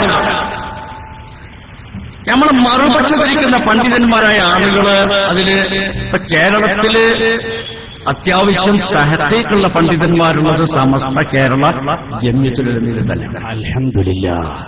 എന്താ പറഞ്ഞത്? അത്യാവശ്യം തഹഖീഖുള്ള പണ്ഡിതന്മാരുള്ളത് സമസ്ത കേരള ജമിയത്തുൽ തന്നെയാണ്. അടുത്ത് കിരിച്ച പറഞ്ഞത് ഞാൻ സംശയം വരണ്ട വെച്ചിട്ട് ഇനി ഒന്നുകൂടി ആള് പറയട്ടെ. നല്ല ഭയഭക്തിയുള്ള പണ്ഡിതന്മാർ സമസ്തയിലുണ്ട്. കേട്ടോളി, ഇത് നല്ല വറ, പടച്ചോനെ പേടിയുള്ളത്. അപ്പുറത്തെന്താണെന്ന് സക്രിയസരായി പറഞ്ഞത് ചപ്പ് ചവറ്. ഇപ്പുറത്തെന്താണുള്ളത്? നല്ല വറ ഉള്ള പണ്ഡിതന്മാർ. നമ്മൾ എവിടെ നിൽക്കണം എന്ന് ആലോചിക്കാം. എന്തിനാണ് മുസ്ലിമീങ്ങളെ ഈ നല്ലവരെ കിട്ടുമ്പോ ഇതിന്റെ പിന്നാരെന്ന് മാറി ചിന്തിക്കുന്നത്? എന്തിനാ? അവർ തന്നെ തുറന്നു പറയുന്നു, നല്ലവരുള്ളത് അറിവുള്ളവർ സൂക്ഷ്മതയുള്ളവർക്ക് സമസ്തന്റെ കൂടെയാണ്. ഇനി ഇവർക്കൊരു ആദർശ പ്രതിബദ്ധതയുണ്ടോ? അതുമുള്ള ചിന്തിക്കുക. അറിവില്ല, പടച്ചോനെ പേടിയില്ല, ഇനി ആദർശ പ്രതിബദ്ധതയുണ്ടോ? ഇപ്പൊ ഇവരെ നിസ്കാരങ്ങൾ കണ്ടിട്ടില്ലേ? പണ്ടൊക്കെ ഇവരെങ്ങനെ കേട്ടിരുന്ന അല്ലാഹു അക്ബർ, ഇപ്പോഴോ ഇപ്പൊ എങ്ങനെയായി? ആദ്യം ഇറക്കിയിട്ട് ഇപ്പൊ കുളത്തിയും കൊണ്ടായി. ഇപ്പൊ അവിടുന്നും പോകുന്നു. ഇപ്പൊ അതിലൊന്നും താല്പര്യമില്ല. കൈ എങ്ങനെയൊക്കെ കെട്ടുന്നത്, കെട്ടുന്നവർക്കും നോട്ടല്ല, ഇത് പറഞ്ഞു കൊടുക്കുന്നവർക്കും നോട്ടല്ല, എന്തെല്ലോ ചെയ്തുകൊണ്ടിരിക്കുകയാണ്. ഞാൻ വെറുതെ പറയുന്നതൊന്നും ഇതൊക്കെ അവരുടെ നേതാക്കന്മാർ തന്നെ ഇപ്പൊ തുറന്നു പറയാണ്. നമ്മളെക്കുറിച്ച് ഇവരെന്തൊക്കെയാ പറഞ്ഞത്? ഇപ്പൊ ഇവരുടെ ഏറ്റവും പുതിയൊരു പുസ്തകമാണ് എന്റെ കയ്യിൽ കാണുന്നത്. ഈ പുസ്തകത്തിൽ പറയുന്നത് അറിയോ? സുന്നികൾ കാഫറ എന്ന് പറഞ്ഞിട്ട് പറയുന്നു, സുന്നികളെ പിന്നാലെ നിസ്കരിച്ച നിസ്കാരം പോലും സഹിയാകൂല. ഇത്ര ഗുരുതരമാണിത്. നമ്മൾ കാഫറാണ്, നമ്മൾ പിന്നാലെ നിസ്കരിച്ച് നിസ്കാരം സഹിയാകൂല എന്ന് പറഞ്ഞ് കൈകെട്ടുന്ന ആളുകൾ, അവരുടെ കയ്യിന്റെ അവസ്ഥ ഇപ്പൊ എന്താ? കേട്ടോളൂ, സക്കരിയ സലാഹി തന്നെ പറയട്ടെ അവരുടെ കയ്യിന്റെ അവസ്ഥ എന്താണ്. ഈ നിസ്കരിക്കാനോ നിന്നാലോ കാലോ 35 കൊല്ലമായി ഞാൻ ഈ പള്ളി നിസ്കരിക്കുന്നവരോട് നിൽക്കാരം നോക്കണങ്ങൾ ഇങ്ങനെ പേപ്പിട്ട് നോക്കിയിട്ട് മൂലി മൂത്രം കുടിച്ചാൽ ഇങ്ങനെ. മുജാഹിദ് പള്ളിക്കത്തെ 35 കൊല്ലത്തെ ഇമാമിനെ നിർത്തങ്ങനെയാണ്. ഞാൻ ആ വാക്ക് ഉദ്ധരിക്കുന്നില്ല, നമ്മുടെ മാന്യത കൊണ്ട്. കാരണം ഇത് എസ്കേസിന്റെ സദസ്സാണ്, നമ്മൾ അങ്ങനെയൊന്നും പറയാൻ പറ്റൂല. നമുക്കൊരു മാന്യത ഉണ്ടല്ലോ. വേണമെങ്കിൽ അയാൾ ഒന്നുകൂടി പറഞ്ഞോട്ടെ, ഞാൻ പറയണില്ല. 35 കൊല്ലമായി ഞാൻ ഈ പള്ളി നിസ്കരിക്കുന്നവരോട് നിൽക്കാരം നോക്കണങ്ങൾ ഇങ്ങനെ പേപ്പിട്ട് നോക്കിയിട്ട് മൂലി മൂത്രം കുടിച്ചാൽ ഇങ്ങനെ. എന്താണ് ഈ പറയണത്? എവിടേക്ക് എത്തി ഇവരെ പോക്ക്? ഇനി കൈകെട്ടലോ? കൈകെട്ടലിന്റെ വിഷയത്തിൽ സംവാദം നടത്തിയ ആൾക്കാരാണ് ഇവര്. ഇപ്പോഴോ അല്ലാഹു അക്ബർ, അതിലൊന്നും ഒരു വിഷുപ്പ് അവർക്കില്ല. ഞാൻ പറയില്ല, അദ്ദേഹം തന്നെ പറയട്ടെ. വാദപ്രതികാരം നടത്തിയ കൂട്ടരെ നമ്മള് ഇപ്പൊ മുജാഹിദ് പള്ളിയിലെ പോയി വെക്കാൻ ഇങ്ങനെ കെട്ടി ഇങ്ങനെ അല്ലേ? എന്താ എത്ര ഒന്നുമില്ല, ഒന്നും വിഷയമല്ല. എന്ത് കൈകെട്ടൽ? ഇനി ജുമാ ഖുതുബ കണ്ടില്ലേ? ഇപ്പോഴത്തെ ജുമാ ഖുതുബന്റെ അവസ്ഥ എന്താണ്? എന്റെ ഉമ്മമാരെ, സഹോദരിമാരെ, പെട്ടുപോകണ്ട. പള്ളിയിലേക്കെന്ന് പറഞ്ഞ് നിങ്ങളെ തെളിച്ചു കൊണ്ടുപോകാൻ വരും. പോകരുതുമ്മ, പോകരുത്. അല്ലാഹുവിന്റെ റസൂൽ ഇഷ്ടപ്പെടാത്ത കാര്യമാണ്. മുത്തനബിന്റെ ഹദറത്തിലേക്ക് വന്നില്ലേ ഒരു ഉമ്മ? ആരാണ് എന്റെ പ്രിയപ്പെട്ട ഉമ്മമാരെ? നിങ്ങൾ ചിന്തിക്കണം. സയ്യിദത്തുന ഉമ്മു ഉമൈദിന് സാഇബി റളിയല്ലാഹു അൻഹാ മുത്തനബിന്റെ ഹദറത്തിലേക്ക് വന്നില്ലേ? എവിടെയാണ്? മദീനത്തെ പള്ളിയിലാണ്. എന്താ മദീനത്തെ പള്ളിയുടെ പ്രത്യേകത? കർണാടക പള്ളിയിൽ നമ്മൾ 2 റക്അത്ത് നിസ്കരിച്ചാൽ 2 റക്അത്തിന്റെ കൂലിയേ കിട്ടുള്ളൂ. കർണാടകയിൽ മാത്രമല്ല, കേരളത്തിലും തന്നെ.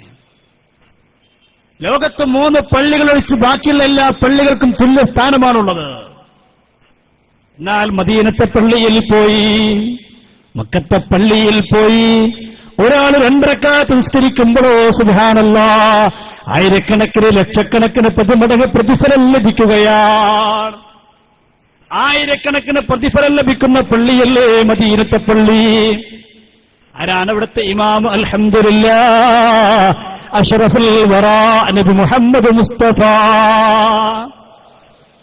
സഹാബത്ത് ഏറ്റവും ഇഷ്ടപ്പെട്ട വ്യക്തിയാരാ? സഹാബത്ത് ഏറ്റവും മനസ്സിൽ കൊണ്ടു നടന്നതാരെയാണ്? അഷ്റഫുൽ വറാ നബി മുഹമ്മദ് മുസ്തഫ. ആ മുത്തനബിയെ കാണുന്നത് പോലും അവർക്ക് താല്പര്യമല്ലേ? മുത്തനബി ഒന്ന് കേൾക്കുന്നത് പോലും താല്പര്യമല്ലേ? കണ്ടില്ലേ മുത്തനബി മദീനത്തേക്ക് വന്ന രംഗമൊക്കെ ചരിത്രത്തിന്റെ താളുകൾ രേഖപ്പെടുത്തുന്നില്ലേ? മദീനത്തേക്ക് റസൂലുള്ള വരുന്നെന്ന് കേട്ടപ്പോ 3 ദിവസമായി മദീനത്തെ ആണുങ്ങൾക്ക് പെണ്ണുങ്ങൾക്ക് ഉറക്കമില്ല. അവർ വരുന്നു, നേരം വെളുക്കുന്നു, മതിലിന്റെ മുകളിൽ കയറി നിൽക്കുന്നു, ഈ തെപ്പനമരത്തിന്റെ മുകളിൽ കയറി നിൽക്കുന്നു. എന്റെ കണ്ണുകൊണ്ടായിരിക്കണം ആദ്യമായിട്ട് മുത്തുനബിയെ കണ്ടത് എന്ന ചിന്തയോടുകൂടെ മദീന നിവാസികള് മദീനത്ത് കാത്തിരിക്കുമ്പോഴല്ലേ അൽഹംദുലില്ലാഹ് അല്ലാഹുവിന്റെ റസൂല് മദീനത്തേക്ക് കയറി ചെല്ലുന്നത്. സുബ്ഹാനല്ലാഹ്, മുത്തുനബിയെ കണ്ടപ്പോ മദീനത്തെ കുട്ടികളെന്തേ ചെയ്തത്? ദഫെടുത്തില്ലേ, മുട്ടിയില്ലേ, പാടിയില്ലേ? ബദറു അലൈനാ ബിൻ സനിയത്തിൽ വദാഇ വജബ ശുക്രു അലൈനാ നാദാ ലില്ലാഹി ദാഇ യാ നബി.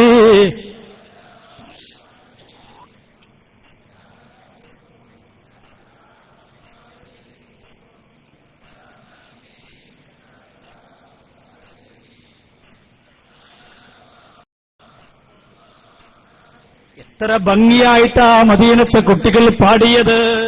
നമ്മുടെ കുട്ടികളും അങ്ങനെയല്ലേ പാടാറുള്ളത്. ഇതാ റബീഉൽ അവ്വൽ കടന്നു വരാൻ പോവുകയാണ്. അൽഹംദുലില്ലാഹ്, ഇപ്പോൾ തന്നെ കുട്ടികൾ ആനന്ദത്തിലാണ്. മിലാദുൽ മൈമൂനയും കാമില ഖദ് ജാഫുൽ ഇസ്ലാമി ഇദന്നക്ബറാ. മുത്തനബിയുടെ ജന്മദിനമല്ലേ കടന്നു വരുന്നത്. കുട്ടികൾ പാട്ടെടുക്കാൻ താല്പര്യത്തോടെ കാത്തിരിക്കുകയാണ്. മുത്തനബിന്റെ പേരെന്ന് പറഞ്ഞ് ദഫ് വിട്ടാൻ കാത്തിരിക്കുകയാണ്. നമ്മുടെ കുട്ടികളും പാടാറുള്ളത് എന്താ? അശ്റഖൽ ബദറു അലൈനാ. മദീനത്തെ കുട്ടികൾ എന്തേ പാടിയത്? തല അൽ ബദറു അലൈനാ. രണ്ടിന്റെയും അർത്ഥമെന്താ? 14 രാവിലെ ചന്ദ്രനെ പോലെ പ്രകാശമുള്ള പുണ്യ നബിയെ, അങ്ങ് ഞങ്ങളിലേക്ക് വന്നല്ല നബിയെ. എത്ര സന്തോഷത്തോടുകൂടിയാണ് ആ കുട്ടികൾ പാട്ടുപാടിയത്. ഇന്ന് ചില ആൾക്കാർ ഇനി സഫറാകുമ്പോൾ ഇങ്ങനെ തുടങ്ങും നോട്ടീസ് ഒട്ടിക്കല്. എന്താ? നബിദിനാഘോഷം ബിദ്അത്ത്, നബിദിനാഘോഷം ശിർക്ക്, നബിദിനാഘോഷം കുഫർ, നബിദിനാഘോഷം പൈശാചികം. ഇനി ഡിക്ഷണറിയിൽ എന്തൊക്കെ ഉണ്ടോ അതൊക്കെ നബിദിനാഘോഷ. നോക്കിക്കോളൂ അല്ലേ, തുടങ്ങും. നബിദിനാണ് കേൾക്കുമ്പോൾ ഇവർക്ക് അളകരാ. ഹദീസിൽ കാണാ റന്ന ഇബ്ലീസു 4 റന്നാത്ത്. ഇബ്ലീസ് 4 വട്ടം പൊട്ടിക്കരഞ്ഞിട്ടുണ്ട്. ഇബ്ലീസ് എത്ര വട്ടം പൊട്ടിക്കരഞ്ഞത്? 4 വട്ടം. ഒന്നപ്പോഴാ? ഒന്ന് ഹീന ലുഇന, ഇബ്ലീസിന് ശപിക്കപ്പെട്ടപ്പോ. 2 ഹീന ഉഖ്രിജ, സ്വർഗ്ഗത്തിന് പുറത്താക്കപ്പെട്ടപ്പോ. 3 ഹീന ഉൻസിലത് സൂറത്തുൽ ഫാത്തിഹ, അൽ ഫാത്തിഹ ഇറങ്ങിയപ്പോ. ചില ആളുകൾ കണ്ടിട്ടില്ലേ, നമ്മുടെ ഒരു മരണ വീട്ടിൽ പോയിട്ട് അതിലെങ്കിൽ പുതിയാപ്പിള ഇറങ്ങുന്ന സമയത്ത്, അല്ലെങ്കിൽ അയാൾ ഗൾഫിലേക്ക് പോകുമ്പോ അവിടെ പോയിട്ട് അൽ ഫാത്തിഹ. അപ്പൊ നിങ്ങൾ ചില ആളുടെ മുഖത്ത് പോയിക്കൊണ്ടും എന്താ പ്രശ്നം? സൂറത്തുൽ ഫാത്തിഹ. എന്ത് പറ്റിപ്പോയി ഇവർക്ക്? ഇവര് കളിയാക്കല്ലേ? സക്കരിയ സഹായി കളിയാക്കുന്നുണ്ട്. സുന്നികളെ കൊണ്ട് അടങ്ങാറായി എവിടെ നോക്കിയാൽ അൽഫാത്തിയാണ്. മരിച്ചെടുത്തുന്ന അൽഫാത്തിയ, 3 അൽഫാത്തിയ, 7 അൽഫാത്തിയ, 11 അൽഫാത്തിയ, 40 അൽഫാത്തിയ, ആണ്ടിന് അൽഫാത്തിയ, പിറക് കുറ്റിടിച്ച അൽഫാത്തിയ, തറക്കല്ലിട്ട അൽഫാത്തിയ, കട്ടില വെച്ച അൽഫാത്തിയ, കയറിയിരുന്ന അൽഫാത്തിയ, പുറത്തിറങ്ങുമ്പോ അൽഫാത്തിയ, അജിന് പോകുമ്പോ അൽഫാത്തിയ, വന്ന അൽഫാത്തിയ. തിരിയാനും മറിയാനും സുന്നികൾ സമ്മതിക്കുന്ന ഫാത്തിഹ ഓതാണ്. എന്താ കുറ്റം? എന്താ നമ്മളെ കുറ്റം? എന്താ നമ്മുടെ പ്രശ്നം? നമ്മൾ ഫാത്തിഹ ഓതാണ്. കേട്ടോളൊരു മറുപടി പറയണത്. ഇത്ര സ്ഥലത്ത് അനങ്ങാനായിട്ട് മനുഷ്യന്മാരെ, ഒരാൾ ദുബായി പോകാണെങ്കിൽ അന്നെടുക്കും അവരുടെ അൽഫാത്തിയ, പലക്ക് കുറ്റിയടിച്ചാൽ അൽഫാത്തിയ, പലക്ക് കട്ടിൽ വെക്കുമ്പോ അൽഫാത്തിയ, പുതിയ പലക്ക് കൂടുമ്പോ അൽഫാത്തിയ, അഞ്ചിലോകുമ്പോ അൽഫാത്തിയ, പുതിയ ഇറങ്ങിയ അൽഫാത്തിയ, പുതിയ ഇറങ്ങിയ അൽഫാത്തിയ, അഞ്ചിലോകുമ്പോ അൽഫാത്തിയ. തീരുവാനും മറിയാനായിട്ടില്ല. എന്താ കുറ്റം? എന്താ നമ്മളെ കുറ്റം? എന്താ? നമ്മൾ ഫാത്തിഹ ഓതാണ്. എന്നിട്ട് തെളിവെന്ന വിഷയം എന്താ? ഇതൊന്നും റസൂലുള്ളാഹിന്റെ കാലത്തില്ല. അതിനിടക്ക് നമ്മുടെ പ്രിയപ്പെട്ട പ്രവർത്തകന്മാർ, ഞാൻ തുടക്കത്തിൽ പറഞ്ഞല്ലോ, അവരുടെ കഠിനാധ്വാനത്തെക്കുറിച്ച്, അവരുടെ സേവനത്തെക്കുറിച്ച് അവരൊരിക്കലും നമുക്ക് മറക്കാൻ കഴിയില്ല.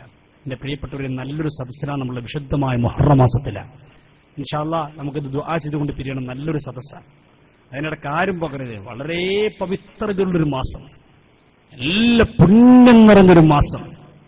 ഇൻഷാ അല്ലാഹ് സമയമുണ്ടെങ്കിൽ ഞാൻ ഇതിന്റെ ഫളായിൽ പറയാം. സമയമുണ്ടെങ്കിൽ നമുക്കെല്ലാം ഒരുപാട് വിഷയങ്ങൾ പറയാനുള്ളതാണ് ഞാൻ കിടക്കാത്തത്. ഇങ്ങനെയുള്ളൊരു മാസത്തിൽ നമ്മളൊക്കെ പാടെ ദുആ ചെയ്യുമ്പോ ഇൻഷാ അല്ലാഹ് ഉത്തരം കിട്ടുന്ന ഒരു തർക്കല്ല. ഒരുപാട് പ്രയാസങ്ങൾ നമ്മളെ കൂടുതൽ പലർക്കുമുണ്ട്. ഞാൻ ഇവിടെ വന്നപ്പോൾ എന്നോട് ഒരാൾ സഹോദരൻ ഹാർട്ടിന് കംപ്ലൈന്റുള്ള സ്വന്തം ദുആ ചെയ്യാൻ പറ. അല്ലാഹുവേ നീ ആഫിയത്തുള്ള ദീർഘായുസ്സ് നൽകി അനുഗ്രഹിക്കണേ റഹ്മാനെ. ഒന്ന് ഉറക്കൻ ആമീൻ പറയും. അല്ലാഹുവേ നീ സ്വീകരിക്കണേ റഹ്മാനെ. അല്ലാഹുവേ ഞങ്ങളുടെയും അവരുടെയും എല്ലാ രോഗങ്ങളും നീ ശിഫയാക്കണേ അല്ലാഹ്. അല്ലാഹുവേ ക്യാൻസർ കൊണ്ട് ഞങ്ങളെ നീ കഷ്ടപ്പെടുത്തല്ല റഹ്മാനെ. അല്ലാഹുവേ അറ്റാക്ക് കൊണ്ട് ഞങ്ങൾ നീ വേദനിപ്പിക്കല്ല റഹ്മാനെ. പല നിലക്കുള്ള ഒരുപാട് ആളുകൾ. എൻ്റെ ഒരു അമ്മാവൻ ഹാർട്ടിന് കംപ്ലൈന്റ് ആയിട്ട് നാളെ അദ്ദേഹത്തിന്റെ ഓപ്പറേഷൻ നടക്കുകയാണ്. അല്ലാഹുവേ നീ പൂർണ്ണമായി ശിഫ നൽകണേ അല്ലാഹ്. പൂർണ്ണമായി ശിഫ നൽകണേ അല്ലാഹ്. ആരോഗ്യം നൽകണേ റഹ്മാനെ. എന്താണ് നമ്മൾ കേട്ടുകൊണ്ടിരിക്കുന്നത്? അല്ലാഹുവേ ഞങ്ങൾ എന്റെ പ്രിയപ്പെട്ടവരെ നല്ലൊരു മനസ്സോടെ വിശുദ്ധമായ മുഹറം മാസത്തിൽ ഞാനിതാ റബ്ബേ നിന്റെ ദീനിന് വേണ്ടി കഷ്ടപ്പെടുന്ന ഈ കുട്ടികളെ കയ്യിൽ നിന്റെ ദീന് സംരക്ഷിക്കാൻ വേണ്ടി പൂർവികരായ ആളുകൾ അവരുടെ ശരീരം കൊടുത്തു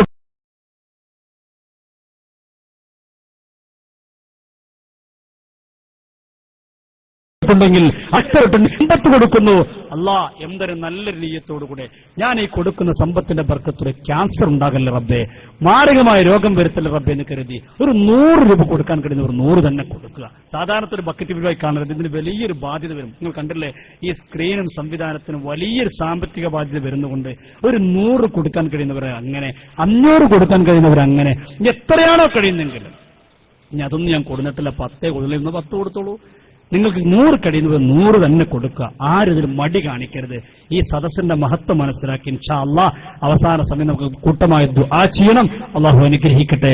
അള്ളാഹുവേ സദസ്സ് നീ സ്വീകരിക്കണേ അല്ലാഹ്. ആരൊക്കെ സദസ്സിലേക്ക് ഏതൊക്കെ നിലക്ക് സഹായിക്കുന്നുവോ റബ്ബേ, അവരുടെ നല്ല ലക്ഷ്യങ്ങളൊക്കെ നിറവേറ്റി കൊടുക്കണേ അല്ലാഹ്. പ്രയാസങ്ങളൊക്കെ അകറ്റണേ അല്ലാഹ്. രോഗങ്ങളൊക്കെ ശിഫയാക്കണേ അല്ലാഹ്. കടങ്ങളൊക്കെ വീട്ടിക്കൊടുക്കണേ അല്ലാഹ്. അല്ലാഹുവേ, ഇതിലേക്ക് ആരെന്ത് കൊടുത്താലും റബ്ബേ അവരൊന്നും ക്യാൻസർ രോഗികളാക്കല്ല അല്ലാഹ്. അല്ലാഹുവേ, അവരെ കഷ്ടപ്പെടുത്തല്ല റഹ്മാനെ, അവരെ പ്രയാസത്തിലാക്കല്ല അല്ലാഹ്, വിഷമത്തിലാക്കല്ലല്ലാ. എത്ര രൂപ കൊടുത്താലും റബ്ബേ നിന്റെ ദീനിന്റെ സംരക്ഷണത്തിന് വേണ്ടിയാണല്ലല്ലാ. അതിന്റെ പ്രതിമർദ്ദങ്ങൾ കൊടുക്കണേ അല്ലാ, അതിന്റെ ഇരട്ടി കൊടുക്കണേ അല്ലാ. ആ കുടുംബത്തിൽ ബറക്കത്ത് നൽകണേ അല്ലാ, റാഹത്ത് നൽകണേ അല്ലാ, സന്തോഷം നൽകണേ അല്ലാ. ആമീൻ യാ റബ്ബൽ ആലമീൻ. ഞങ്ങളൊക്കെ കൊടുക്കണം. ഞാൻ അതിനൊക്കെ വയൽ പറഞ്ഞ് നമ്മൾ സമയം കളണ്ട കരുതിക്കൊണ്ടാണ് ഞാൻ വിഷയത്തിലേക്ക് തിരിച്ചു വരികയാണ്. ഇവര് പറയണ്ട റസൂലുള്ളാഹിന്റെ കാലത്ത് ഇങ്ങനെ നിബിധനുണ്ടായിട്ടുണ്ടോ, റസൂലുള്ളാഹിന്റെ കാലത്ത് ഇങ്ങനെ ഫാത്തിഹയുണ്ടായിട്ടുണ്ടോ? അപ്പൊ ഇവര് വിചാരം എന്താ, റസൂലുള്ളാഹി സ്വല്ലല്ലാഹു അലൈഹി വസല്ലം കാലത്ത് ചെയ്യാത്തതൊക്കെ ബിദ്അത്താണ്. ഞാൻ ചോദിക്കട്ടെ, ഇവരിന്ന് ചെയ്യുന്നൊക്കെ റസൂലുള്ളാഹിന്റെ കാലത്തല്ല? അങ്ങനെ പൊതു തത്വം വരെ ഇല്ല. ഇസ്ലാമിന്റെ നിയമം എന്താ? അത്തറകുൽ ലൈസ ബിഹുജ്ജത്തിൻ ഫീ ശറഇനാ ലാ യഖ്തളീ മൻ അവല ഇജാബാ. ഒരു കാര്യം റസൂലുള്ള ചെയ്തില്ല എന്ന് കരുതി ആ കാര്യം തെറ്റാണെന്ന് വരികയില്ല. ഞാൻ ചോദിക്കട്ടെ, നമ്മുടെ കയ്യിലുള്ള വിശുദ്ധമായ ഖുർആൻ, റസൂലുള്ളാഹിന്റെ കാലത്ത് ഇങ്ങനെ ഒരു ഖുർആനുണ്ടോ? നമ്മളെ കയ്യിലുള്ള ഖുർആനുണ്ടല്ലോ, അതുപോലെ ഖുർആൻ റസൂലുള്ളാഹിന്റെ കാലത്തുണ്ടോ? ഇല്ലല്ലോ. മുത്തുനബി വഫാത്തായതിനു ശേഷം സിദ്ദീഖ് തങ്ങൾ രാജ്യം ഭരിക്കുമ്പോഴല്ലേ ഒട്ടേറെ കാര്യങ്ങൾ മരണപ്പെടുകയാണ്, ഒട്ടേറെ ഹാഫിളുകൾ ഷഹീദാവുകയാണ്. അപ്പോഴല്ലേ ഉമർ റളിയല്ലാഹു അൻഹു വരുന്നു, സിദ്ദീഖ് തങ്ങളോട് പറയുന്നു, സിദ്ദീഖ് അമീറുൽ മുഅ്മിനീൻ, ഇതാ ഒട്ടേറെ ഹാഫിളീങ്ങൾ കാര്യങ്ങൾ മരണപ്പെട്ടുകൊണ്ടിരിക്കുന്നു. ഖുർആൻ ക്രോഡീകരിച്ചിട്ടില്ല എങ്കിൽ, ഖുർആൻ ഈ കാണുന്ന രൂപത്തിലാക്കിയിട്ടില്ല എങ്കിൽ ഖുർആൻ കിട്ടാത്തൊരവസ്ഥ വന്നു പോകും. സിദ്ദീഖ്, മഹാനായ സിദ്ദീഖ് തങ്ങളോട് പറയുമ്പോ സിദ്ദീഖ് തങ്ങൾ പറയുകയാണ്, കൈഫ നസ്അലു ശൈഅൻ ലം യസ്അലുഹു റസൂലുള്ളാഹ്. മുത്തുനബി അങ്ങനെ ചെയ്തിട്ടില്ലല്ലോ, എങ്ങനെയാ നമ്മൾ ചെയ്യുക? അല്ലാഹു റസൂൽ ഖുർആൻ ക്രോഡീകരിച്ചിട്ടില്ല. റസൂലുള്ളാഹിന്റെ കാലത്ത് ഇങ്ങനെ ഫാത്തിഹ മുതൽ സൂറത്തുൻ നാസ് വരെ ക്രോഡീകരിക്കപ്പെട്ടൊരു ഗ്രന്ഥമേ ഇല്ല. റസൂലുള്ളാഹിന്റെ കാലത്തില്ലാത്തൊക്കെ തെറ്റാണെന്ന് പറഞ്ഞാൽ ഖുർആനെ കുറിച്ചും പറയേണ്ടി വരില്ലേ? സിദ്ദീഖ് തങ്ങൾ ഉമറുള്ളാഹിനോട് ചോദിക്കണം, ഉമറേ എങ്ങനെയാണ് ഖുർആൻ ക്രോഡീകരിക്കുക? ഉമറുള്ളാഹിന്റെ മറുപടി, സിദ്ദീഖേ ശരിയാണ്, റസൂലുള്ള ചെയ്തിട്ടില്ല എന്നത് ശരിയാണ്, പക്ഷേ വല്ലാഹി ഹാദാ ഖൈറാ. ഇമാം ബുഖാരി തങ്ങൾ ഉദ്ധരിക്കുന്ന ഹദീസാണ്, ഇത് ഖൈറാണ് സിദ്ദീഖ്, ഇത് ഖൈറാണ് സിദ്ദീഖ്. മാ സാല യഖദിറു ദാലിക ഹത്താ ശറഅ അല്ലാഹു സദരി.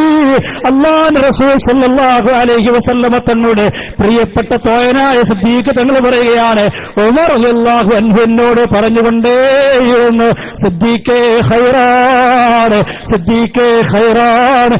മുത്തുനബി ക്രോഡീകരിച്ചിട്ടില്ലെങ്കിൽ സിദ്ദീഖേ ഖുർആൻ ക്രോഡീകരണ ഖൈറാണെന്ന് പറഞ്ഞപ്പോ എനിക്കും അത് ബോധ്യപ്പെട്ടു. അങ്ങനെയാണ് ഖുർആൻ ക്രോഡീകരിക്കുന്നത്. ഈ ഹദീസ് വിശദീകരിച്ചുകൊണ്ട് ഹാഫിദ് ദുനിയ ഹാഫിദ് ഇബ്നുൽ ഇസ്ലാനി റഹ്മഹുല്ലാഹ് തന്റെ ഫത്ഹുൽ ബാരിൽ രേഖപ്പെടുത്തുന്നുണ്ട്, വഖദ് ഫഹിമ ഉമർ റളിയല്ലാഹു അന്ന തർക്കൻ നബി സല്ലല്ലാഹു അലൈഹി വസല്ലം ജമ്മൽ ഖുർആൻ ലാ ദലാലത ഫീഹി അലൽ മൻഇ. മഹാനായ ഉമർ റളിയല്ലാഹു ഒരു കാര്യം ഇവിടെ മനസ്സിലാക്കി, എന്താ?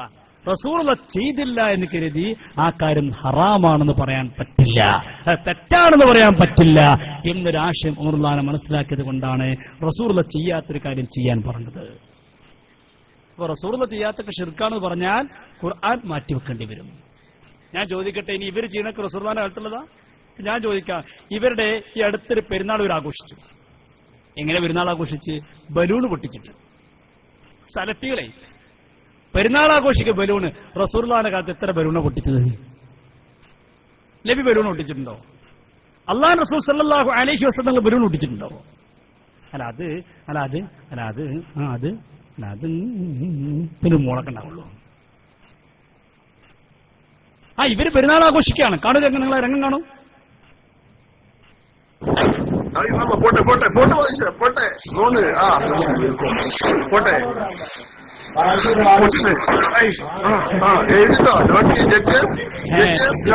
നോട്ട് എന്ത് നബിദിനമായാൽ നമ്മളെ കുട്ടികളൊക്കെ അൽഹംദുലില്ലാഹ് വിശുദ്ധ ഖുർആൻ മത്സരം നടത്തുന്നു. മുത്തുനബിന്റെ പേരിലെ മധുകീർത്തന മത്സരം നടത്തുമ്പോ ശിർക്കാണ്, കുഫറാണ്.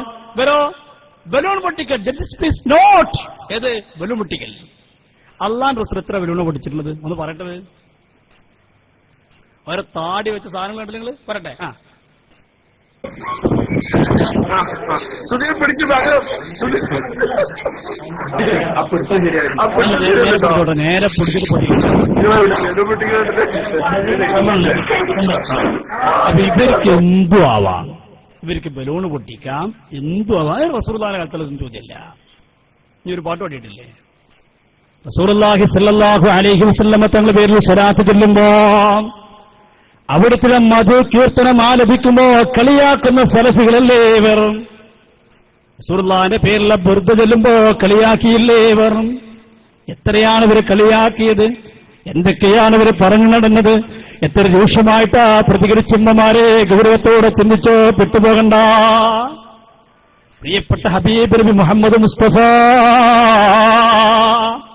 അവിടുത്തെ മധു പാടിയപ്പോഴല്ലേ?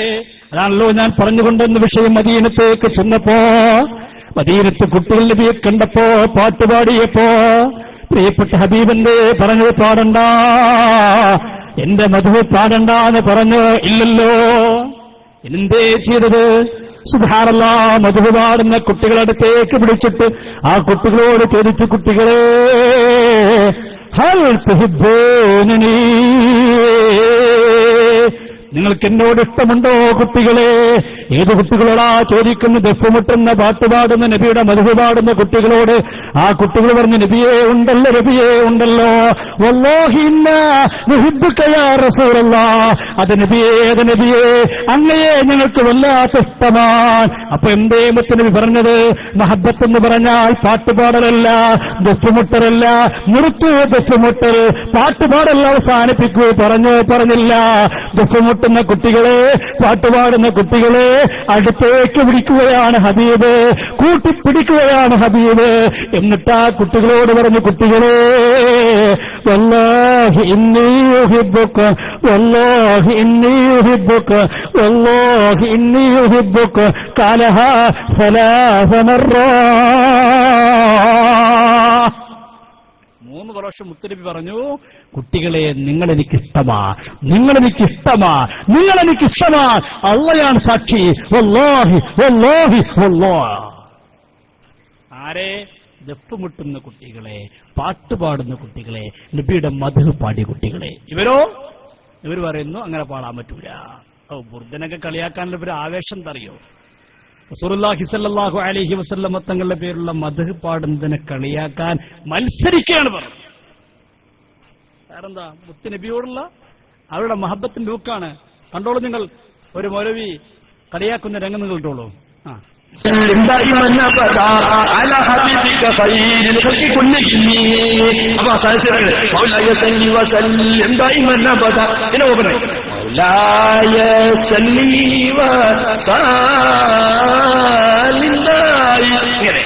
അത് ഏത് സ്റ്റൈലാ കിട്ടുക ആ സ്റ്റൈലിൽ, ഏത് സ്റ്റൈലിലെ കളിയാക്കാൻ പറ്റുക ആ സ്റ്റൈലൊക്കെ കളിയാക്കണം. കണ്ടോളി.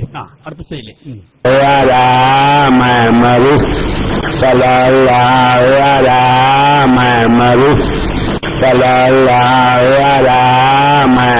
ഉപ്പമാരെ ശ്രദ്ധിച്ചു കേൾക്കൂ. എന്താണ് ആ പറയുന്ന ശൈലി? ഇത് മങ്കൂസ് മൗലൂദല്ലല്ലോ.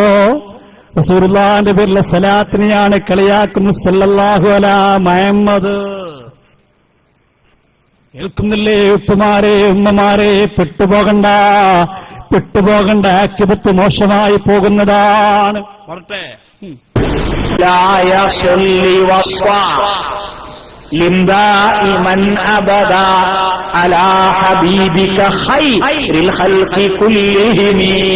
അറബി ഭാഷയെ ഏറപ്പാക്കുന്ന വഷളാക്കുന്ന നടുറോട്ടിലിട്ട് കൊഞ്ഞനം കാട്ടുന്ന മുസ്ലിയാരുട്ടികളുടെയും മഹല്ല് കാരണവന്മാരുടെയും സ്വലാത്ത് കേറിന്നിട്ട് മൗലായ സല്ലീവ സാലിന്ദായി മനാബ് ദാ. ഇനി സലാം പറഞ്ഞത് കേട്ടോളി. സലാം പറഞ്ഞ കളിയാക്കണം. നബിക്കൊരു സലാങ്ങളുണ്ടോ? എനിക്ക് സലാങ്ങളുണ്ട്. യാ നബി സലാം അലൈക്കും, യാ റസൂൽ സലാം അലൈക. നബി നിങ്ങൾക്ക് നബിനെ വിളിച്ച് പറയാം. ഇങ്ങനെ മോമാനിക്ക് സലാമുണ്ട്. നിങ്ങൾക്ക് ഇല്ലാലോ. ഞാൻ ബിച്ചമ്മനെ കണ്ടപ്പോ ബിച്ചമ്മോ സലാമലൈക്കും, പാലത്തെ സലാമലൈക്കും. എന്താ പറയും? മൂപ്പന്റെ പീസൂരി അടിച്ചുപോയി. സലാം പറഞ്ഞവരൊക്കെ പീസൂരി അടിച്ചുപോയി. കാരണം സുഖല്ല, മാനസിക രോഗികളാണ് നമ്മളെ കുറിച്ച് പറയുന്നത്. എന്തൊരു വാക്കുകളാണ് ഈ കേൾക്കുന്നത്! സുബ്ഹാനല്ലാഹ്. തിരുവിന്റെ പേരിൽ എത്ര പദ്യങ്ങളാ ആലപിക്കപ്പെട്ടത്. റസൂലുള്ളാഹിന്റെ ഹദറത്ത് നിന്നല്ലേ ഹസ്സാൻ ഇബ്നു സാബിത്ത് പാടിപ്പോയത്. പാടിയപ്പോഴല്ലേ റസൂലുള്ള പറഞ്ഞത് അല്ലാഹുമ്മ അയ്യിദ്ഹു ബിറൂഹിൽ ഖുദ്സ്, അല്ലാഹുവേ ഹസ്സാനെ നീ ശക്തിപ്പെടുത്തണേ അല്ലാഹ്. എന്നിട്ട് അവർ വരെ പാട്ട് പാടാൻ പാടില്ല. ഏത് പാട്ട്? റസൂലുള്ളാഹിനെ കുറിച്ച് പാടാൻ പാടില്ല. ഇവർക്കെന്തും പാടാം, അതിന് കുഴപ്പമില്ല. ഇവർക്ക് ഏത് പാട്ടും പാടാം, എന്തോ ആവാം, ഒരു കുഴപ്പമില്ല. ഇപ്പൊ ജമാഅത്തെ ഇസ്ലാമിക്കാര് ഓരോ ഇതിനൊക്കെ എതിർക്കുന്ന ആൾക്കാരാണല്ലോ. അവര് ഈ അടുത്തൊരു വനിതാ സമ്മേളനം നടത്തി. ആ സമ്മേളനത്തിൽ എന്താണ്ടായിരുന്നു? ഫുള്ള് പാട്ടാണ്, ഒരു കുഴപ്പമില്ല, അവർക്ക് പാടാം. ആരാ പാടുന്നത്? നമ്മളെ സ്റ്റേജിൽ ആരാ പാടുക? സ്റ്റേജിൽ നമ്മളാരെ കൊണ്ട് ആൺകുട്ടികളെ കൊടുത്തിട്ട് അവരാണ് പാടുന്നത്. പരസ്യമായിട്ട് ഇപ്പൊ ആണുങ്ങളെ മുന്നിൽ പെണ്ണുങ്ങൾ നമ്മൾ കൊണ്ടുവരാറില്ല. ഇവരോ പെൺകുട്ടികളാണ് നിർത്തിയിട്ട്, നമ്മളെ കുട്ടികള് ആൺകുട്ടികൾ കയറിയിട്ട് നമ്മുടെ നബി അവർ ആരാണ്? മുത്ത് മുഹമ്മദ് നബിയാണ്, ഉമ്മ ആമിന ബീവിയാണ്, ഉപ്പ അബ്ദുള്ളയുമാണ്. നബിയെക്കുറിച്ച് പഠിക്കാനുള്ള പാട്ടങ്ങ് പാടുമ്പോഴേക്ക് ശിർക്കാണ്. എന്നാലോ ഇവർക്ക് എന്തോ ആവാം, ഒരു കുഴപ്പമില്ല. ഏത് പാട്ട് പാടിയാലും ഇവർക്കൊരു പ്രശ്നമില്ല. എന്തൊക്കെ പാട്ടുകളാ സുബ്ഹാന ജല്ല ജലാലുഹു. ഇവരെ സമ്മേളന നഗരിയിൽ ഇപ്പോൾ നടക്കുന്ന പാട്ടുകൾ, പല പാട്ടുകൾ ജമാഅത്തിന്റെ ആയാലും മുജാഹിദിന്റെ ആയാലും സലഫികളുടെ സമ്മേളനത്തിലൊക്കെ നടക്കുന്ന പല തരത്തിലുള്ള പാട്ടുകൾ, ഒരു കുഴപ്പമില്ല. കണ്ടെത്താനും സമ്മേളനം നടന്നപ്പോൾ ഞാനതിനെ മറുപടിക്ക് പോയപ്പോ അവരെ സീഡ് പരിശോധിച്ചപ്പോ അവിടെ പാട്ടെന്താ അറിയോ? തവളനെ കുറിച്ച പാട്ട്. ആഴമേറും കിണറുന്നിൽ മത്സ്യങ്ങളായിരം. 2 മണിക്കൂർ പാട്ട്. എന്താ വിഷയം? കിണറ്റിലെ മീനും കിണറ്റിലെ തവളയും. നമ്മള് മുത്തനബിയും മദീനയും മക്കയും പറഞ്ഞ അള്ളാഹ് ശിർക്ക്, ഇവര് തവളയും മീനും പറഞ്ഞാലോ അള്ളാഹ് തൗഹീദ്. കൂട്ടർ, ഈ തൗഹീദ് നമുക്ക് വേണോ വേണ്ടേ? നിങ്ങൾ ആലോചിക്കും, ഇത് വേണോ വേണ്ടേ? ഹബീബായ നബി തങ്ങളുടെ പേരിലൊന്ന് പാടുമ്പോഴേക്ക് അതിനെ കളിയാക്കുന്ന ആളുകൾ പാടുന്ന ചില പാട്ടൊന്ന് കേൾക്കും നിങ്ങൾ. പഠിച്ചോ ഒരു 3 പ്രാവശ്യം പാടിയ പാടുവോ? പാടും. 3 പ്രാവശ്യം പാടുവോ? പാട്ട് മാത്രം ഒന്ന് പഠിച്ചു അല്ലേ? സലഫികളെ നേതാവ് കുട്ടികൾക്ക് പാട്ട് പഠിപ്പിച്ചു കൊടുക്കുക. എന്താ പാട്ട് കിട്ടുള്ളൂ കേട്ടോ. ആഴമേറും കിണറൊന്നിൽ മത്സ്യങ്ങളായിരം, ആഹ്ലാദത്തോടലിന്റെ ആഘോഷ ജീവിതം. മുസായിട്ട് പാടിക്കട്ടെ. എന്ത്? ആഴമേറും കിണറൊന്നിൽ മത്സ്യങ്ങളായിരം. ഉഷാറായിട്ട് പാടൂ. നമ്മുടെ നബി അവർ ആരാണ്? പാടുന്നത് ശിർക്കാണ്. കിണറോ ഉഷാറായി പാടൂ, തൗഹീദാണ്. പാവം കുട്ടികൾക്ക് അറിയില്ലല്ലോ, കുട്ടികളേറ്റ് പാടി പാടത്തെ. മത്സ്യങ്ങളായിരം ആഹ്ലാദത്തോടെ നീന്തി ആഘോഷ ജീവിതം. വീട്ടിൽ തിരിച്ചെത്തിയിട്ട് എന്റെ ബാലവേദിന്റെ മുജാഹിദിന്റെ പരിപാടിക്ക് പോയിട്ട് വെച്ചാൽ ഒരു പാട്ട് പഠിച്ചു നിങ്ങൾ പറയും കേട്ടോ. എന്താ കിട്ടിയത്? മുജാഹിദിന്റെ സമ്മേളനത്തിന് പോയിട്ട് സലഫിക സമ്മേളനത്തിന് പോയിട്ട് എന്താ കിട്ടി വെച്ചാൽ ഉമ്മാനോട് പറയാൻ ഒരു പാട്ട് കിട്ടി. പൊന്നുമോനെ ഒന്ന് പാടൂ. ആയമേറും കിണേറുന്നിൽ മത്സ്യങ്ങളായിരം. മോനെ ഇതിനാ നീ പോയത്? ഇതന്നെയാണ് ഉമ്മ ഒന്നുകൂടി കേട്ടോളൂ. ആയമേറും കിണേറുന്നിൽ മത്സ്യങ്ങളായിരം. നമ്മുടെ പരിപാടിക്ക് പോയാലോ ഒരു കുട്ടി തിരിച്ചു വരും മുമ്പ് ചോദിക്കും, മോനെ എന്താ കിട്ടിയത്? നമ്മുടെ നബിയവർ ആരാണ്? മുത്ത് മുഹമ്മദ് നബിയാണ്, ഉമ്മ ആമിന ബീവിയാണ്, ഉപ്പ അബ്ദുള്ളയുമാണ്. നബിയുടെ ജനനം മക്കത്ത്, മരണപ്പെട്ടു മദീനത്ത്. നബിയെ നാം സ്നേഹിക്കണം. കുട്ടികളെ പാടി പറഞ്ഞൊപ്പിക്കൂലേ? എന്തൊക്കെ പഠിച്ചൊരു കുട്ടി. എന്തിനാണ് ഉപ്പമാരെ ഉമ്മമാരെ ഇതിന്റെ പിന്നാലെ നമ്മളെ കുട്ടികളെ പറഞ്ഞയക്കുന്നത്? മദീനത്തെ കുട്ടികൾ കണ്ടില്ലേ, ദഫുമുട്ടിയില്ലേ, പാട്ടുപാടിയില്ലേ? റസൂലുള്ളാഹിനെ കണ്ടപ്പോ ആ കുട്ടികൾ ആനന്ദ തുല്യരായില്ലേ? അവർ മുത്തുനബി എത്രത്തോളം സ്നേഹിച്ചുപോയി. അവിടുത്തെ വേർപ്പവർക്ക് ബറക്കത്താണ്, അവിടുത്തെ തുപ്പുനീര് ബറക്കത്താണ്. ഇതൊക്കെ നമ്മൾ സംവാദത്തിന് ചോദിച്ചു മുണ്ടാൻ കഴിഞ്ഞവർക്ക് സാന്ദർഭികമായിട്ട് ഞാൻ നിർത്തുന്നു. ആവള പേരാമ്പ്ര സംവാദത്തിന് CD ഇവിടെ ലഭ്യമാണ്. നിങ്ങളൊക്കെ ഒരു കോപ്പി കൈപ്പറ്റുന്നല്ല, വളരെ കുറഞ്ഞ കോപ്പി ഞങ്ങൾ കൊണ്ടുവന്നിട്ടുള്ളൂ. താല്പര്യമുള്ളവർ ഓരോ കോപ്പികൾ വാങ്ങി ഞങ്ങളത് ഒഴിഞ്ഞിരുന്ന് കാണും. സലഫിസത്തിന്റെ അപജയം ശരിക്കും മനസ്സിലാക്കാൻ പറ്റുന്ന 4.5 മണിക്കൂർ നീണ്ടു നിൽക്കുന്ന DVD ആണ്. 2 DVD ഉണ്ട്. അത് നിങ്ങൾ വാങ്ങണം, അത് കേൾക്കണമെന്ന് സാന്ദർഭികമായിട്ട് ഉണർത്തുകയാണ്. എന്റെ പ്രിയപ്പെട്ടവരെ, ഞാൻ പറഞ്ഞത് സഹാബത്ത് നബി എത്രത്തോളം സ്നേഹിച്ചിരുന്നു. അതുകൊണ്ടാണ് സഹാബി വനിതയായ ഉമൈദുൻ സാഇദി തങ്ങൾ മദീനത്തേക്ക് വരികയാണ്. മദീനത്തെ പള്ളിയിൽ വന്നിട്ട് നബിയോട് ചോദിക്കുന്നു, നബിയേ ഇന്നി ഉഹിബ്ബു സ്വലാത്ത മഅക യാ റസൂലല്ലാഹ്. നബിയേ മദീനത്തെ പള്ളിയിൽ അങ്ങയോടുകൂടെ നിസ്കരിക്കാൻ എനിക്ക് ആഗ്രഹമുണ്ട് നബിയേ. ഏത് പള്ളിയാ? മദീനത്തെ പള്ളിയാ. എന്റെ പ്രിയപ്പെട്ടവരെ, കർണാടകയിലെ പള്ളിയല്ലല്ലോ, കേരളത്തിലെ പള്ളിയല്ലല്ലോ, ഇന്ത്യയിലെ മറ്റു പള്ളികളല്ലല്ലോ, ഒട്ടേറെ പ്രതിഫലം കിട്ടുന്ന പള്ളിയല്ലേ. ആ പള്ളിയിലൊന്ന് പുണ്യനബിന്റെ കൂടെ ഒന്ന് നിസ്കരിക്കാനുള്ള താല്പര്യത്തോടുകൂടെ ഉമൈദുൻ സാഇദിന് ചോദിക്കുമ്പോ എന്തേ മുത്തുനബി മറുപടി കൊടുത്തത്? വാ മോളെ കയറുവാ, ഇവിടെ കയറി നിസ്കരിച്ച പെണ്ണേ പറഞ്ഞില്ല. എന്തേ മുത്തുനബി എങ്ങനെ പറഞ്ഞില്ല? എന്തേ റസൂലുള്ളാഹി പറഞ്ഞത്? ആ പെണ്ണോട് പറഞ്ഞു, മോളെ ഖദ് അലിംതു അന്നകി തുഹിബ്ബീന സ്വലാത്ത മഅ. മോളെ നിന്റെ വരവ് കണ്ടപ്പോൾ എനിക്ക് ബോധ്യപ്പെട്ടു പെണ്ണേ, നിനക്ക് എന്റെ കൂടെ നിസ്കരിക്കാൻ താല്പര്യമുണ്ട്. പക്ഷേ മോളെ എന്റെ കൂടെ നിസ്കരിക്കാനുള്ള താല്പര്യത്തോടുകൂടെ വന്നവളാണെങ്കിൽ പോലും നിനക്ക് ഈ പള്ളി നിസ്കരിക്കുന്നതിനേക്കാൾ പുണ്യം മോളെ നിന്റെ വീടിന്റെ ഉള്ളാണ്. തിരിച്ചുപോ പെണ്ണേ. റസൂലുള്ളാഹി മടക്കി അയക്കുന്നു ഏത് പെണ്ണിനെ? മദീനത്തെ പള്ളി നിസ്കരിക്കാമെന്ന പെണ്ണിനെ. എന്റെ പ്രിയപ്പെട്ട ഉമ്മമാരെ, എന്റെ ശബ്ദം കേൾക്കുന്ന വല്ല സലഫി സഹോദരങ്ങളുണ്ടെങ്കിൽ ഞാൻ സ്നേഹത്തോടെ ചോദിക്കട്ടെ, എന്തിനാണ് മുത്തുനബി മടക്കിവിട്ട പെണ്ണിനെ വാ പെണ്ണേ പള്ളിയിലേക്കെന്ന് പറഞ്ഞ് എന്തിനാണ് സഹോദര തിരിച്ചു വിളിക്കുന്നത്?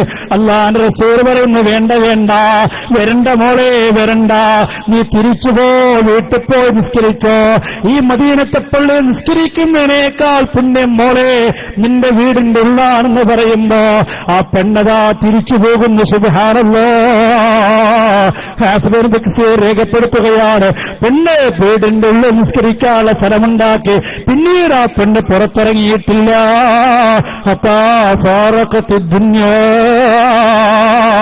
ഈ ലോകത്തോട് വിട പറയുന്നത് വരെ മരിക്കുന്നതുവരെ പള്ളിയിലേക്ക് പോയിട്ടില്ല. എന്തിനാണ് ഉമ്മമാരെ, എന്തിനാണ് എത്തുമാരെ മുത്തുനബി മടക്കിവിട്ട പെണ്ണിനെ നമ്മൾ എന്തിനാ തിരിച്ചു വിളിക്കുന്നത്? അല്ലാഹു നമ്മെ കാത്തുരക്ഷിക്കട്ടെ. അപ്പൊ ആ പേരും പറഞ്ഞിട്ട് ജുമാക്ക് പോകണ്ട. പിന്നെ ഒരു ജുമാന്റെ അവസ്ഥ എന്താ? ഇപ്പത്തെ ജുമായുടെ അവസ്ഥ എന്താ? ഖത്തീബുമാരിങ്ങനെ വാരി വിരിഞ്ഞ് കയറി വരും. സക്കരിയ സലാക്കി വരിക, വല്ല തല്ലാൻ വരുന്നവരെ പോലെ ഖത്തീബുമാർ പള്ളിക്ക് ജുമാക്ക് വരല്ലേ? ടൈറ്റ് പാന്റും ഇൻസൈഡും ചെയ്ത് ഒരു ടൈയും കെട്ടി ഓടി വന്ന് തെങ്ങുമ്പോ കയറുമ്പോ ഒരൊറ്റ കയറാ. വിവരമുണ്ടോ? വിവരമില്ലാത്ത സാധനങ്ങളെപ്പത്ത് ഖുത്ബ ഓതുന്ന ആൾക്കാരൊക്കെ ഞാൻ പറയല്ല, പറയാൻ നല്ല സക്കരിയ സലാഹി തന്നെയാണ്. സലാഹി തന്നെ കാര്യം പറയട്ടെ. പക്ഷെ ഉറങ്ങാനായിട്ട് ചാരിയിരിക്കാൻ ചില ആളുകൾ നബി സല്ലല്ലാഹു അലൈഹി വസല്ലം വളരെ ഗൗരവത്തിൽ പറഞ്ഞാണ്. അത് മാത്രമല്ല, ഖുത്ബകളൊക്കെ ഒരു ചടങ്ങായി മാറിയില്ലേ. ഇപ്പൊ എന്താ നമ്മുടെ പള്ളിയിൽ നടക്കുന്നത്? അറിവുള്ളവരൊക്കെ ഖുത്ബിൽ നിന്ന് ഇറക്കിയിട്ട് ചെക്കന്മാരെ ജാഹിലികൾ ജാമ്യയിൽ വരെ ചെക്കന്മാരെ കഴിക്കാം. ഏ ജാമ്യ? ഇവരെ ജാമ്യ നദവിയ എന്ന് പറയുന്ന ഇവരെ സ്ഥാപനമുണ്ട് എടവണ്ണയിൽ. അവിടുത്തെ കുട്ടികളെ കൊടുത്തിട്ടാണ് ഖുത്ബ ഓതിക്കുന്നത്. എന്നിട്ടോ പറയട്ടെ. എന്നിട്ട് എന്തെല്ലോ വിളിച്ചു പറയാ. ആളുകൾ ചോദിക്കുക, മുജാഹിദുകൾ അല്ലാത്ത ആളുകൾ ചോദിക്കുക, മിമ്പർക്കും കുത്തുബക്കൊക്കെ ഒരു ബലിന്നലി ഞങ്ങളൊക്കെ കൽപ്പിക്കുന്നുണ്ട്, അത് നിങ്ങളിപ്പോ തീരെ ഇല്ലാണ്ടാക്കിയോ? ആൾക്കാർ ചോദിക്കാൻ തുടങ്ങി. ഞങ്ങളിത് പണ്ടേ ചോദിക്കാൻ തുടങ്ങി, ഇപ്പോഴൊന്നല്ല. പറയട്ടെ. ഒരുത്തം വരുന്നുണ്ടാവില്ല, തെങ്ങുമ കയറാൻ വരുന്ന വയ്യ വരിക. ആര്? ഖത്തീബ് വരുന്നത് എങ്ങനെ തെങ്ങുമ കയറാൻ വരുമ്പോൾ വരികയാണെന്ന് അതൊന്ന് കളിപ്പിച്ചേ. തീരെ ഇല്ലാണ്ടാക്കിയോ? ഒരുത്തം വരുന്നുണ്ടാവില്ല, തെങ്ങുമ കയറാൻ വരുന്ന വയ്യ വരിക. പാന്റൊക്കെ ഇൻഷർട്ടാക്കി തിരികി ബെൽറ്റുമൊക്കെ കെട്ടിയാൽ അവിടത്തൊക്കെ പ്രൊജക്ട് ചെയ്തിട്ട് വിവരണ കളി കയറുക. മനസ്സിലായില്ലേ? അതൊക്കെ മനസ്സിലായി. ഇനി കേട്ടോ, ഇതാ പുതിയ ലക്കം ഇവർ അൽ-ഇസ്ലാഹ് മാസിക. ഇതിലും തുറന്ന് എഴുന്നു കേട്ടോളൂ നിങ്ങൾ. പവിത്രമായ മസ്ജിദ് മിമ്പറുകളും തരംതാണ സംഘടനാ പ്രവർത്തനങ്ങൾക്ക് വേണ്ടി ദുരുപയോഗം ചെയ്യപ്പെടുന്നു. ഇപ്പോ സലഫികൾ 8 ഗ്രൂപ്പായപ്പോ ഒരു ഗ്രൂപ്പ് മറു ഗ്രൂപ്പിനെ കുറിച്ച് എന്താ പറയണത്? ആ ഗ്രൂപ്പ് പിഴച്ചവരാണ്, അവർ മുശ്രിക്കാണ്, കാഫറാണ്. സക്കീറിയ സലാഹി പറയുന്നത് കേട്ടിട്ടുള്ളത്. സക്കീറിയ സലാഹി പ്രസംഗിച്ചെന്താ? എന്നെ കുറിച്ച് പോലും ഇപ്പൊ മുശ്രിക്കാന്ന് പറയാൻ തുടങ്ങി. സലഫികൾ പരസ്പരം എന്താ പണി? അങ്ങോട്ടും ഇങ്ങോട്ടും ശിർക്കാരോപിക്കാൻ, കുഫറാരോപിക്കാൻ. കേട്ടോളൂ. വെള്ളിയാഴ്ച 2 ഖുത്ബകൾ മിക്കവാറും അടുത്ത ഒരാഴ്ചക്കുള്ളിൽ നടക്കുന്ന സംഘടനാ പരിപാടികളുടെയും പൊതുപ്രസംഗങ്ങളുടെയും വിശദവിവരങ്ങളും അവിടങ്ങളിൽ പരമാവധി ആളുകളെ പങ്കെടുപ്പിക്കുന്നതിന്റെ ആവശ്യകതയും സംഘടനാ മെമ്പർഷിപ്പുകളുടെ പ്രാധാന്യങ്ങളെക്കുറിച്ച് വിളംബര വേദിയായി അധപ്പതിച്ചിരിക്കുന്നു. സലഫികളിലെ ഖുത്ബക്ക് എന്താ ചർച്ചപ്പോ? അടുത്ത വെള്ളിയാഴ്ച പുളിക്കരങ്ങാടിയിൽ ഒരു സമ്മേളനമുണ്ട്, സലഫികൾ എല്ലാവരും വരണം. മംഗലാപുരത്ത് മറ്റൊരു സമ്മേളനം, അവിടെയും പങ്കെടുക്കണം. ഖുത്ബയാണ്, മാസികയാണ്. കേട്ടോളൂ നിങ്ങള്. എന്താ ഇപ്പോഴത്തെ അവസ്ഥ കേട്ടോളൂ. കുറച്ചൊക്കെ മാന്യന്മാരെ ഖത്തീബാണെങ്കിൽ ഒരു ഖുത്ബി പറയില്ല. പിന്നെന്താ? ഇമാം സലാം വീട്ടിന്റെ താമസമേ ഉള്ളൂ. ഉടനെ തുടങ്ങി നോട്ടീസ് വായനയും അനൗൺസ്മെന്റും.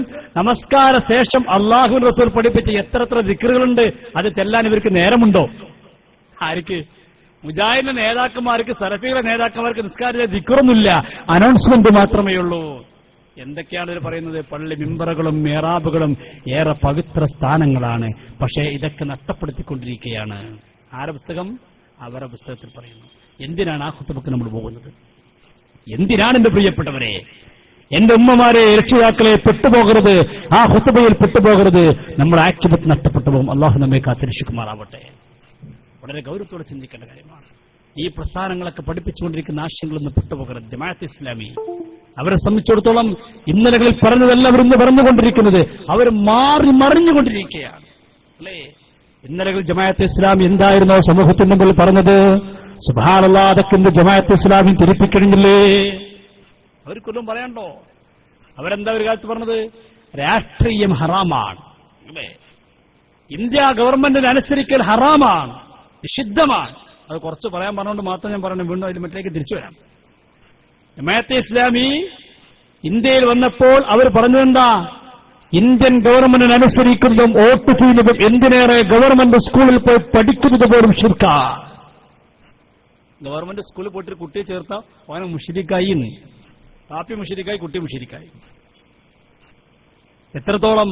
വോട്ട് സ്ഥാനാർത്ഥിയെ നിർത്താൽ മുശ്രിക്ക്, വോട്ട് ചെയ്താൽ കാഫർ. ഒരു കാലത്ത് ഒരു പ്രസംഗിച്ചില്ലേ? പ്രസംഗിച്ചു. അതിന് കാരണം പറഞ്ഞെന്താ? ഇവർ പറഞ്ഞെന്താ? ഇസ്ലാമിൽ അങ്ങനെ നിയമമല്ല. പള്ളിയിൽ ഖത്തീബും ഇമാം ആരാണോ അതന്നെ ആയിരിക്കും നമ്മുടെ രാഷ്ട്രീയ രംഗത്തുള്ള ഇമാമും ഖത്തീബും. അല്ലാതെ രാഷ്ട്രീയ രംഗത്തൊരു നേതൃത്വവും പള്ളിയിൽ വേറെ നേതൃത്വം, അങ്ങനെ 2 നേതൃത്വം പാടില്ല. മുസ്ലിമീങ്ങൾക്ക് ഇസ്ലാമിനെ നിർത്തേ പറ്റുള്ളൂ. ആന്റണിയെ സ്വീകരിക്കാൻ പാടില്ല, സോണിയാഗാന്ധിയെ സ്വീകരിക്കാൻ പാടില്ല, കരുണാകരനെ സ്വീകരിക്കാൻ പാടില്ല, ഒരാളെ അമുസ്ലിമീങ്ങളെ സ്വീകരിക്കാൻ പാടില്ല. ഒരാളത്തെ പ്രസംഗിച്ചില്ലേ? പറഞ്ഞു കേൾക്കൂ നിങ്ങൾ. അത് പറയട്ടെ. റസൂൽ സല്ലല്ലാഹു അലൈഹി വസല്ലമയുടെ സുന്നത്തിൽ ഇതിന്റെ തെളിവുകൾ വേണ്ടേ? റസൂൽ ചെയ്ത് കാണിച്ച നിങ്ങൾ ഖുർആൻ പറഞ്ഞു തന്ന ഒരു കാര്യമല്ലേ നമുക്ക് ചെയ്യാൻ പറ്റൂ. അപ്പൊ നമ്മൾ അങ്ങനെ ഖുർആനിലൊന്നും കാണുന്നില്ല. പിന്നെ മതത്തിന് വേണ്ടിയിട്ട് ഒരു സംഘടന, രാഷ്ട്രീയത്തിന് വേണ്ടിയിട്ട് ഒരു സംഘടന എന്നൊരു വ്യവസ്ഥ ഖുർആനിൽ കാണുന്നില്ല. എന്നതുപോലെ റസൂൽ സല്ലല്ലാഹു അലൈഹി വസല്ലമയുടെ ജീവിതത്തിലും കാണുന്നില്ല. റസൂലെ അബൂബക്കറിനെയും ഉമറിനെയും ഒക്കെ കൊണ്ട് പിന്നെ പള്ളിയിൽ നമസ്കരിക്കുന്നു. അങ്ങനെ പള്ളിയിൽ നിന്ന് സലാം വീടി ഇറങ്ങിയ ഉടനെ അബൂബക്കറും ഉമറും ഒക്കെ അബൂബക്കർ അബൂജഹലിന്റെ കൂടെ സിന്ദാബാദ് വിളിച്ചിട്ട്, ഉമർ ബിൻ ഖത്താബ് അബൂ സുഫിയാന്റെ കൂടെ സിന്ദാബാദ് വിളിച്ചിട്ട് അങ്ങനെ മുസ്ലിങ്ങളെ നിസ്കരിക്കാൻ റസൂലിന് പിന്നാലെ വരുന്നുണ്ട്. പള്ളിയിൽ നിന്ന് ഇറങ്ങിയാൽ അവരൊക്കെ പല പല പിന്നെ ആളുകൾക്കും പല പല ജാഹിലിയത്തുകൾക്കും പോയിട്ട് സിന്ദാബാദ് വിളിക്കുന്നു. ഇതൊരു സൗകര്യമുള്ള ഏർപ്പാടാണ് എന്ന് നമുക്ക് പറയാം. പക്ഷേ ഇസ്ലാമിൽ അതിനൊരു തെളിവ് കിട്ടണ്ടേ? റസൂൽ സല്ലല്ലാഹു അലൈഹി വസല്ലമയുടെ സുന്നത്തിൽ അതിന് ഒരു തെളിവ് കിട്ടണ്ടേ? അങ്ങനെ ഒരു തെളിവ് കിട്ടുന്നില്ല. തെളിവ് കിട്ടുന്നത് റസൂൽ സല്ലല്ലാഹു അലൈഹി വസല്ലം കൊണ്ടുവന്ന ഇസ്ലാം അത് ദീനിലും ദുനിയാവിലും ഒരേ ഇസ്ലാമാണ്. ദുനിയാവും ആഖിറത്തുമുള്ള ഒരു ഇസ്ലാമാണ്. രാഷ്ട്രീയവും പിന്നെ മതവുമുള്ള ഒരു ഇസ്ലാമാണ്. പറഞ്ഞത് ജമാഅത്ത് ഇസ്ലാമി പറഞ്ഞെന്താ? പള്ളിയിലെ ഇമാം ആരാണോ അതന്നെ രാഷ്ട്രീയത്തുള്ള ഇമാമായിരിക്കണം. അല്ലാതെ കരുണാകരന്റെ പിന്നാലെ പോകാൻ പാടില്ല, ആന്റണിയുടെ പിന്നാലെ പോകാൻ പാടില്ല, സോണിയാഗാന്ധിന്റെ അങ്ങനത്തെ പേര് തന്നെ പറയുന്നുണ്ട്. ഞാൻ സമയത്തൊന്ന് കൽപ്പിക്കയ്യ. സോണിയാഗാന്ധി അവരുടെ പിന്നാലെ ഒന്നും പോകാൻ പാടില്ല. കാരണം റസൂലുള്ളാഹിന്റെ കാലത്ത് അങ്ങനെ രീതിയില്ല. ഇത് പറഞ്ഞ ജമാഅത്ത് ഇസ്ലാമി ഇപ്പൊ എവിടെ എത്തി? ഇപ്പൊ രാഷ്ട്രീയ പാർട്ടി പ്രഖ്യാപിച്ചില്ലേ? ഇപ്പൊ അവരുടെ നേതാവാരാ? പള്ളിക്ക് ആരാളോ ഇമാമ് അവരെ പിന്നാലെ സിന്ദാബാദ് വിളിക്കാൻ പാടുള്ളൂ എന്ന് പറഞ്ഞ ജമാഅത്ത് ഇസ്ലാമി ഇപ്പൊ ആരെ പിന്നാലെ സിന്ദാബാദ് വിളിക്കുന്നത്? ഇക്കടുത്ത് കേരളത്തിൽ നടത്തിയൊരു പ്രകടനം കണ്ടോളൂ. ആര് പിന്നാലെ? മേധാപ്പെടുക്കന്റെ പിന്നാലെ. മേധാപ്പെടുക്കർ ഏത് പള്ളിക്കത്തെ ഇമാമ? പള്ളിയിലെ ഇമാമ ആരാണോ അവരുടെ പിന്നാലെ സിന്ദാബാദ് വിളിക്കാൻ പാടുള്ളൂ എന്ന് പറഞ്ഞ ആളുകൾ ഇപ്പോൾ നേതാവായിട്ട് കാണുന്ന മേധാപ്പെടുക്കറയാണ്. കേട്ടോളൂ.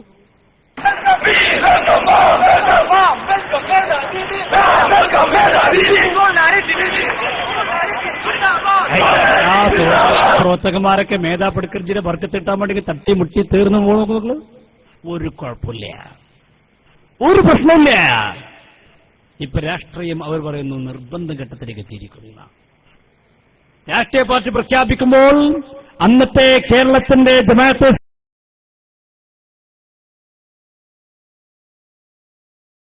അറിയോ, എല്ലാ ഹറാമും എക്കാലത്തും ഹറാമായിക്കൊള്ളുന്നില്ല. ചില ഹറാമക്കിടക്ക് ഹലാലാകുന്നു. പോകണ്ട, ഒന്ന് രണ്ടെണ്ണം കൂടി. നിങ്ങളൊക്കെ നേരത്തെ വന്നവരാണ്, സമയമേറെ വൈകിട്ടുണ്ടാകും. ഞാൻ നീട്ടിക്കൊണ്ടുവന്ന് ഉചിതമല്ലെന്ന് മനസ്സിലായിക്കൊണ്ടാണ് ഞാൻ എത്രയും പറയാൻ തയ്യാറാണ്. പക്ഷെ സമയം ഒരുപാട് സഹോദരിമാരൊക്കെ ദൂരദിക്കളിൽ നിന്നൊക്കെ വന്നവരുണ്ടെങ്കിൽ ബുദ്ധിമുട്ടിക്കുന്നത് ശരിയല്ലല്ലോ. അതിനിടക്ക്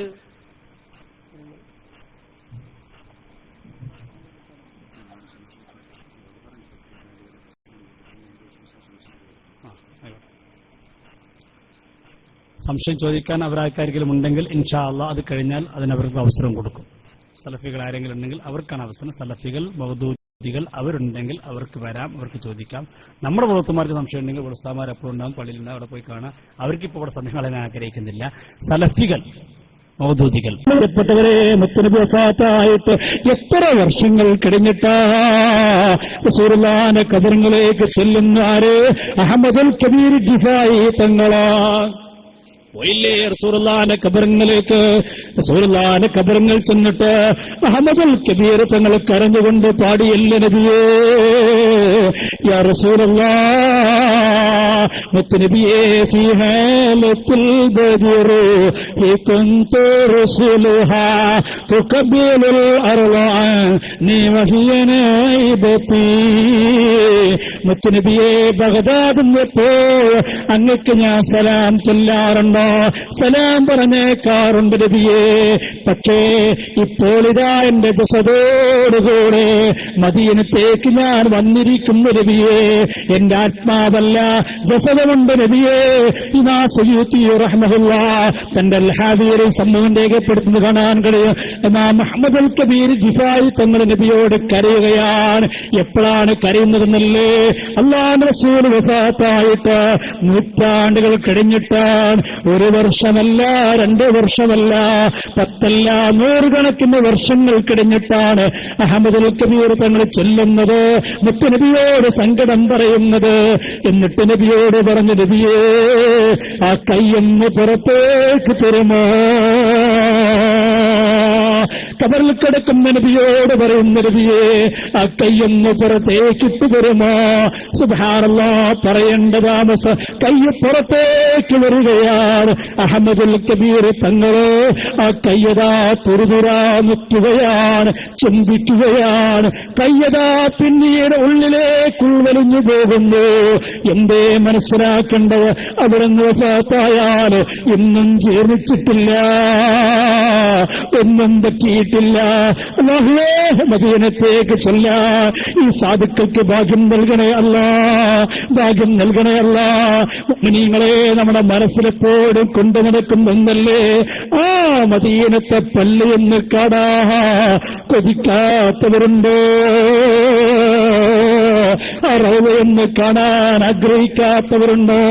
ഹജ്ജിന് പോയവർക്കറിയില്ലേ, മക്കയിൽ നിന്ന് മദീനത്തേക്ക് പോകുമ്പോ ദൂരെ നിൽക്കുന്ന മദീന പള്ളി കാണുമ്പോ, മദീന പള്ളിയുടെ സുന്ദരമായ മിനാരങ്ങൾക്കിടയിലൂടെ ആ പച്ചക്കുബ്ബ കാണുമ്പോ അറിയാതെ ഹാജിമാര് കരഞ്ഞു പോകുന്നല്ലോ. ഒരുപാട് കാലമായി എന്റെ മനസ്സ് കൊതിച്ചുപോയി റബ്ബേ. ദൃശ്യശ്രാവ്യ മാധ്യമങ്ങളിലൂടെ അല്ലാഹുവേ, ആ കുബ്ബ കാണുമ്പോ ഒന്ന് നേരിട്ട് കാണാൻ കൊതിച്ചവനാണല്ലോ ഞാൻ, കാണാൻ കഴിഞ്ഞല്ലോ. ഹാജിമാര് വാവിട്ട് കരഞ്ഞു പോകാറുണ്ട്. ആ പച്ചക്കുബ്ബ കാണുമ്പോ ഏതൊരു മുഅ്മിനിന്റെയും മനസ്സ് പൊട്ടിപ്പോകാറുണ്ട്. കരയാത്തവരുണ്ടോ? കൊതിക്കാത്തവരുണ്ടോ? പലപ്പോഴും മദീനത്തേക്ക് ചെല്ലുമ്പോ ഹജ്മാര് കരയുന്ന രംഗം കണ്ടുപോയിട്ടുണ്ട്. ആ കുബ്ബയുടെ സമീപത്ത് പോയിട്ട് വാവിട്ട് കരയുന്ന രംഗം കണ്ടുപോയിട്ടുണ്ട്. പക്ഷേ എന്റെ ഉമ്മമാരെ, എന്റെ പ്രിയപ്പെട്ട ഉപ്പമാരെ, മുത്തുനബിയെ സ്നേഹിക്കുന്നവരെ, ഞാൻ സ്നേഹത്തോടെ കാര്യം നിർത്തട്ടെ. ആ കുബ്ബയെക്കുറിച്ച് സലഫി പണ്ഡിതന് പ്രസംഗിച്ചെന്തെന്നറിയുമോ? ആ കുബ്ബ തച്ച് തകർക്കേണ്ട കുബ്ബയാണ്. അതല്ലാ, എന്താണ് ഈ കേൾക്കുന്നത്? എന്താണ് ഈ പറയുന്നത്? സമസ്തന്റെ ഏതെങ്കിലും മദ്രസ തകർക്കണമെന്ന് പറഞ്ഞാൽ നമുക്ക് ക്ഷമിക്കാമായിരുന്നു, നമുക്ക് ഉൾക്കൊള്ളാമായിരുന്നു, നമുക്ക് സഹിക്കാമായിരുന്നു. പക്ഷേ അതല്ലല്ലോ പറയുന്നത്. മുത്തുനബിയുടെ ഖബറിന്റെ മുകളിൽ കാണുന്ന കുബ്ബയില്ലേ, ആ പച്ചക്കുബ്ബ പച്ച തകർക്കേണ്ട കുബ്ബയാണ്, അത് തരിപ്പണമാക്കേണ്ട കുബ്ബയാണ്, അത് തകർത്ത് കളയേണ്ട കുബ്ബയാണ്. ഇത് പറയുമ്പോ ആളുകൾ ചോദിച്ചുപോയി, എന്തേ പിന്നെ നിങ്ങൾ തകർക്കാത്തത്? ഉടൻ തന്നെ മറുപടി എന്താ സലഫി പണ്ഡിതന്റെ മറുപടി എന്താ? ഞങ്ങൾ തകർക്കാതിരിക്കാൻ കാരണം സൗദിയുടെ അധികാരം ഞങ്ങൾക്ക് കിട്ടിയിട്ടില്ല, KNM കിട്ടിയിട്ടില്ല, കേരള നദുവത്തുൽ മുജാഹിദിന് കിട്ടിയിട്ടില്ല. ഞങ്ങൾക്കെങ്ങാനും സൗദിയുടെ അധികാരം കിട്ടിയാൽ, മക്കയുടെ അധികാരം കിട്ടിയാൽ, മദീനയുടെ അധികാരം കിട്ടിയാൽ രണ്ടാമത്തെ ദിവസം ഞങ്ങൾ നടപ്പിലാക്കുന്ന സേവനം എന്താ? മദീനയിൽ നിന്ന് മക്കയിലേക്ക് നല്ലൊരു റോഡുണ്ടാക്കുമെന്നല്ല, ഒരു റെയിൽവേ സംവിധാനം ഒരുക്കുമെന്നല്ല, ആളുകൾക്ക് സൗകര്യപ്രദമായ സംവിധാനം ഒരുക്കുമെന്നുമല്ല. മറിച്ചെന്താ സലഫി പണ്ഡിതൻ പറയുന്നറിയുമോ? ഞങ്ങൾക്ക് KNM-നെങ്ങാന് മദീനയുടെ അധികാരം കിട്ടിയോ? സുബ്ഹാനല്ലാഹ്, മഅദല്ലാഹ്. ഒരു സലഫി പണ്ഡിതന്റെ നാവിലൂടെ വരുന്ന വാക്ക് കേട്ടോ, ഞങ്ങൾ ആ കുബ്ബ തച്ചു തകർക്കുന്നത്. കേൾക്കൂ മുഅ്മിനീങ്ങളെ,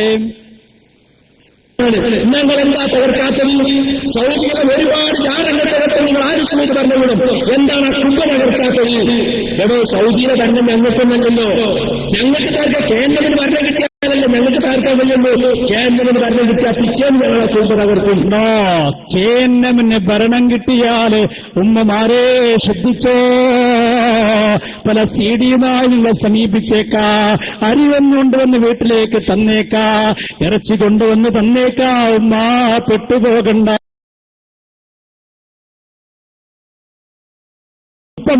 ഏട്ടം കിട്ടിയാൽ പിറ്റേ ദിവസം നടപ്പിലാക്കുന്ന സംവിധാനം എന്താ? റസൂലുള്ളാഹിന്റെ ഖബറിന്റെ മുകളിലെ കുബ്ബ തച്ച് തകർക്കലാണ്. അദ്ദേഹത്തോട് ചോദിച്ചു, എങ്കിൽ പിന്നെന്ത്? നിങ്ങൾക്ക് സൗദിയിൽ സ്വാധീനമുണ്ടല്ലോ, ആ സ്വാധീനം ഉപയോഗിച്ച് തകർത്തുകൂടെ എന്ന് ചോദിച്ചപ്പോ അദ്ദേഹത്തിന്റെ രണ്ടാമത്തെ മറുപടി കേട്ടോ, ഞങ്ങളങ്ങനെ തകർക്കാൻ പുറപ്പെട്ടു കഴിഞ്ഞാൽ സൗജന്യം ബസിന്റെ മുന്നിൽ പോയിക്കൊണ്ട്, കോൺസുലേറ്റിന്റെ മുന്നിൽ പോയിക്കൊണ്ട് ഖുറാഫികൾ നെഞ്ചത്തെടുത്ത് ചാകുന്നതാണ്.